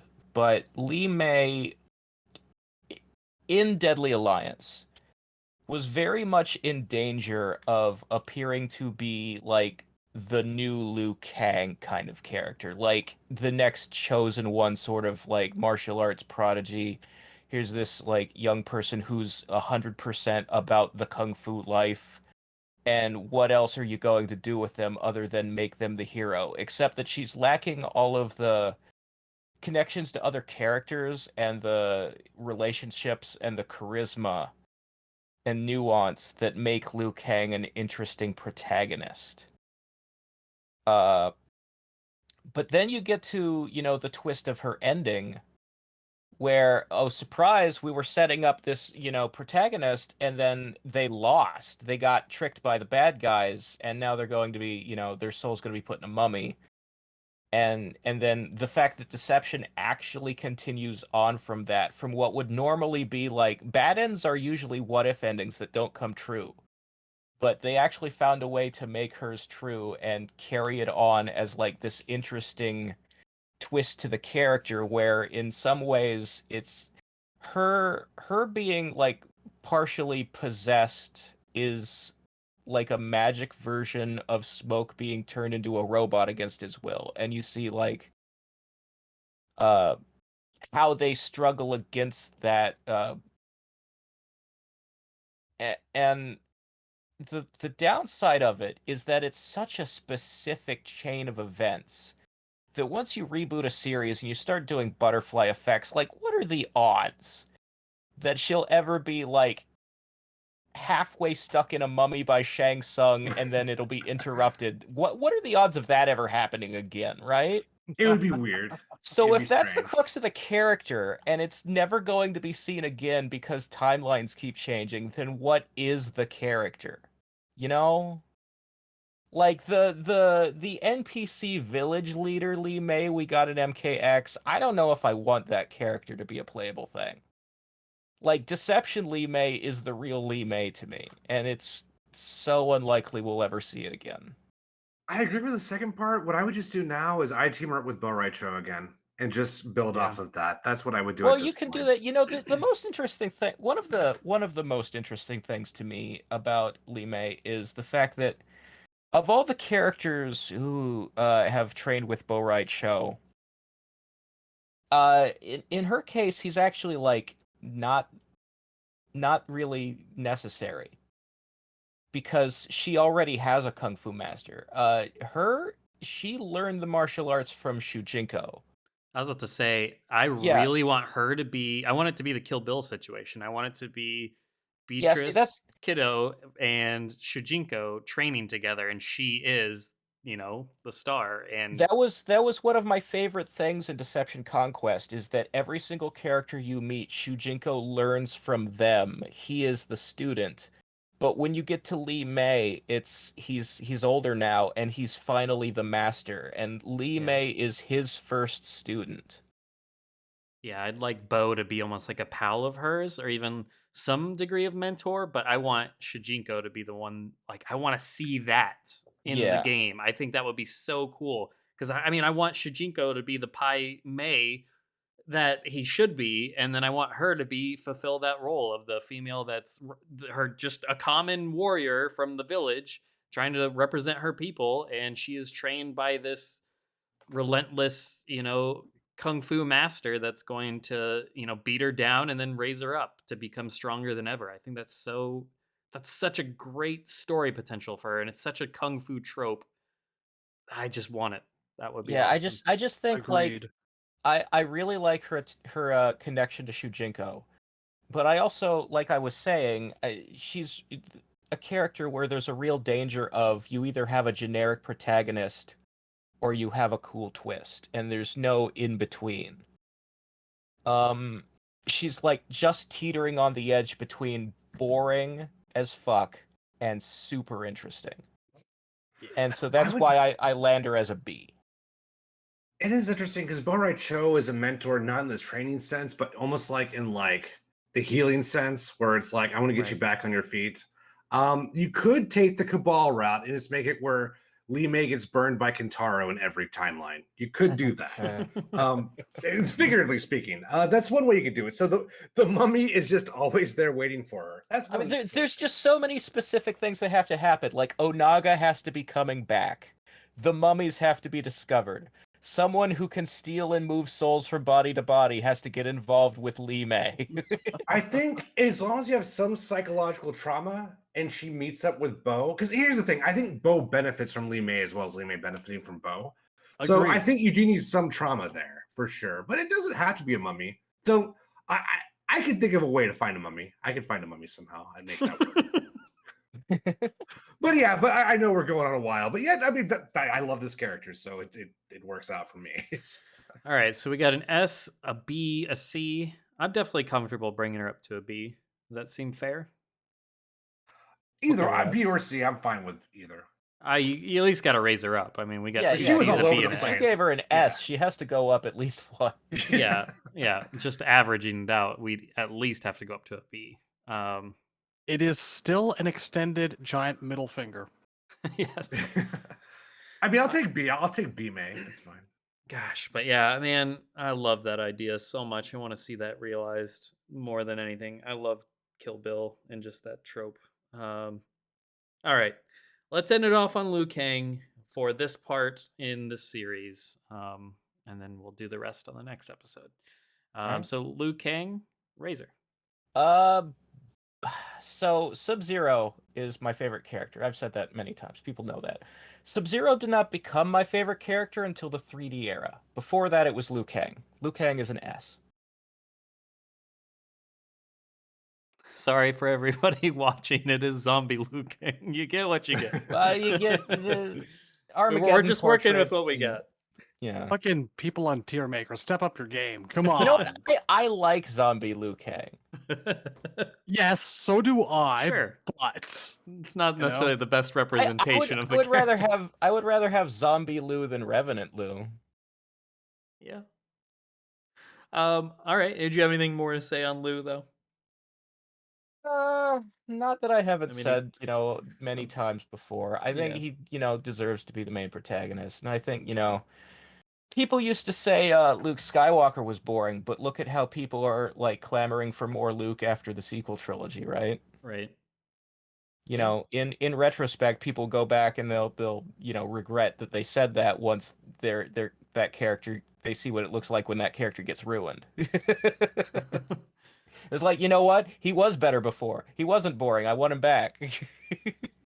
Plus, boring characters grow on you. It's like the George Costanza approach. You just gotta I think you gotta say the name enough, and they can't get it out of their head. he, as the main protagonist, he has a lot of character relationships that, in my opinion, save him from supposedly being boring. I never felt that he was. Sure. All right. Shet. Liu hasn't been boring since before Deadly Alliance came out. Before that, you could make a case for it. Because you knew how every Mortal Kombat was going to end. Liu wins. Liu wins. You Liu know, wins. if it's just... If Kai had won 4 instead of Liu, I don't think we'd have to deal with the boring thing. I mean, we've had the Kai discussion, though. Yeah. You know. I'm just saying, one little change fix all of this. I'm just saying there was a long time ago when that complaint was actually pretty justifiable. It's the Like, John Cena approach. Yeah. It was Same guy. predictable. Yeah. And you do the right thing in that situation, you shake things up. And I never thought I'd see the day when, like, snapping someone's fucking neck would be the greatest thing to happen to that character. Because it absolutely was for Liu at that time. Yeah. In addition to being, like, a stalwart, like, archetype based off of Bruce Lee, one of many, but still manages to stand out on his own. They take the next step, they kill him off, they just kind of wipe the board clean a little bit, and then they just do something that's like off of a Dio heavy metal album cover, and he's half of a ghost and half of a zombie. And that was just so much fun. It was insanely fun. If there's a low point to the character, it's just seeing him go down like a chump in MK9, and I was hoping that they would take the opportunity to make like Revenant Liu and Revenant Katana major figures and major players, and well, we saw how that turned out. So that was a bit disappointing, but it's more of a fault of the direction that the story took rather than any fault of the character. And we don't say this a lot often enough when we talk about MK11. But Liu Kang in MK11, good Liu Kang at least, was goddamned perfect. Yeah, it was great. There are no faults with MK11 Liu Kang. He is steadfastly, thoroughly, consistently an amazing character all throughout the history of MK. Barely any faults. There's no question he's an S. All right. Temp. Liu Kang is weird. He's a strange one to review because there's the thing is the core of Liu Kang is great. It's the problem is do you hold the character accountable for all the stupid stuff that's happened to him throughout the NetherRealm era? Because I think, and I don't really know the answer to that, to be honest with you, because I really don't like Revenant Liu Kang, and I'm so tired of Revenant Liu Kang. And I like Zombie Liu Kang, but to me that's not really Deception Liu Kang. True Deception Liu Kang is a green ghost. So he's kind of all over the place. Nonetheless, I have him at a B. I think Liu Kang is great. I think his gameplay is good throughout all games. I don't think he has a single bad game. And I think the Dragon Fatality, even though it's not my favorite, it's unarguably one of the best fatalities of all time, especially as done in MK2. Man, the Revenant stuff is such a wet blanket for me. But the question is, do you hold that against him? And for some characters, I say no, you shouldn't hold that against him. It's not, the character's fault that one time, at one place, there was a bad writer, but I had to see so much of it. So if I'm going to give Cabal an A, I probably should give Liu Kang an A, but I can't. I'm going to put him in B. But he's a great character. It's complicated. It's a really complicated character to rank, in my opinion. Give Cabal an A, Liu Kang a B, acknowledge it, say you shouldn't, and do it any. You're a bum. You're such a bum. I hate mean, you. to me, like MK3 Cabal is like top, man. Like Oh, I love it. MK3 Cabal is just my jam. I can't put him Yeah, lower but than A. Cabal outside of MK3 is the fault of more than one writer. I guess I had to Whereas see. there's really yeah. only like MK9 and MKX are the same team. So it's all like it's basically Brian Chard's fault. I mean, other guys were there too, but I feel like we can point the finger and go, this guy probably didn't even like Liu Kang. Cuz like I mean, even yeah. before he dies and becomes a revenant, he's such a shit in 9. He's such a weird, whiny, like religious zealot making sneering faces at people. It's so weird and obnoxious. Yeah, well, I guess And like it's not Liu Kang. I just don't know, man. Like a lot of this is like a visceral reaction, but like to me, I think Revenant Liu Kang is just always up in my shit. While Cabal, even though he's been written horribly, largely is not on screen a whole lot. So I feel like I can't say that Liu Kang's not at fault for Revenant Liu Kang I when he's feel always in my face. He's I feel like always Cabal, there. I feel like Cabal was in my face quite a bit in 9 or in 11. I remember the 11, there was cage so fights. much, like, everybody was saying that fucking got the spins meme. I just, Yeah, all right, that is you true. couldn't get away from fucking 11 Cabal, man. I never Believe got it or sick not, of it. I still despite love it. being- Even when we're having a conversation that has nothing to do with Cabal, someone will post that picture of his ending with him and Serena just to fuck with me. No, that's It's your fair. kryptonite. Despite being very It's all my strong, alt he accounts. actually was not very common in tournament. But no, I see what you're saying, and I don't necessarily think you're wrong. I don't know what to do, man. I would not put him in S for reasons stated previously. I think there's a good case for A, but I get my gut tells me B, but I get it. I see both sides. Oh, that puts me in an awkward spot. Like, I was going S. Honestly, I was all in on the S. That's in my notes. That's where I was gonna put him. But I think Temp does bring up some. Now, I'm not. Listen, I'm not going down to a B. There's no way. I think Temp's crazy for doing a B and not an A. I think a high A is as low as I would go for Liu Kang. That's crazy to me to go B. Like, look at the characters we have right now. So When I'm you- saying, like, this is weird to me. When you And, look at all the characters, acknowledge, hold like, on. you know, When you look at all the characters, like look who's in the B right now, look who's in the A, and look who's in the S. Where does Liu Kang belong? I cannot say he belongs with the Cabals, the Havocs, Ermacs, Kentaro. You know, nothing wrong with those characters by any means. We like those characters. That's why they're there. But then you look who's in A: Cyrax, Fujin, Goro, Kenshi, Jax, Jade. Like, okay, I could see Liu Kang butting up against them just because of, you know, some of the down parts with the Revenant and how strongly that's been pushed the Look, last several I'm just games. saying, But just close your eyes. Put the gray skin and the glowing veins completely out of your head. And just picture in your mind's eye Robin's shoe. And then let your heart guide your cursor.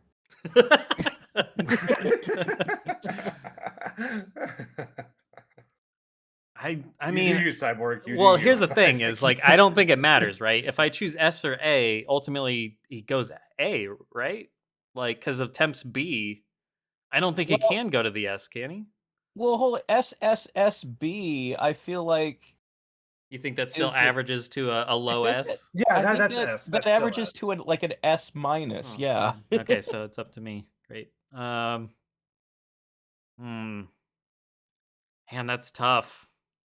Tune in next time when I make my decision. I'm just kidding. I don't know. I'm also just gonna say that Temp's votes have been very strange thus far. He did fuck me on Devore pretty hard, I gotta say. Yeah, I did. I just, I love you, man, but I don't know how you rate Li Mei an S and Liu Kang a B. I do not understand. I don't know what we're even talking about, Cabal. Yeah, this is... Man. It's all on you, Cyborg. No, I don't want this pressure. You are the chosen one. Man. I mean, are we all happy with an A? Or do you think that's still too low? I don't think these two guys are happy with an A. I could live with an A, but I would... Like a high Be a A little if we put him where salty about Cyrax is? It would bother me, but if you put him before Cyrax, I'll feel a bit less disappointed, I suppose. Maybe put Gro next to him, too. See, now this... Putting him in A, you're just telling me I have to move Cyrax down. Well, I've stalled long enough. Gosh. I mean... I think he makes enough good points to... And then what Shad said about him being a little oversaturated early on. I think when you add it all together, I do think a high A is more fair. It's fine. It's fine. Razor No, has a very valid high A. point about his personality in 9, too. Yeah. He does come across as pretty abrasive and kind of a jackass. He's a fucking cunt in 9. He's just the worst. So yeah, when I think of A, I think of characters that are great, but they've been done a disservice at one point or another, be it not featured enough, or when they were featured, they just really fucked them over a few times, like a Cyrax or a Liu Kang. I think Liu Kang is a prime example of that, where he is easily an S when written correctly, but then he's got some blemishes that just put him right there. I think if we got, let's say MK12 makes him, if we're out of the Revenant thing and we're just on to like good Liu Kang from here on out for a while, like I think it's easily pushes him back up to an S, and I would agree Temp probably would feel that way too. But anyways, on that note, that does it for this episode, and we will pick up where we left off on next episode. Thanks everybody for tuning in. Make sure you like the video. Hopefully you were entertained by our discussion, and would love to know where you're ranking all these characters, so let us know in the comments below. And on that note, we'll catch you next time. See you later, nerds. Take care, everybody. Have a nice day now.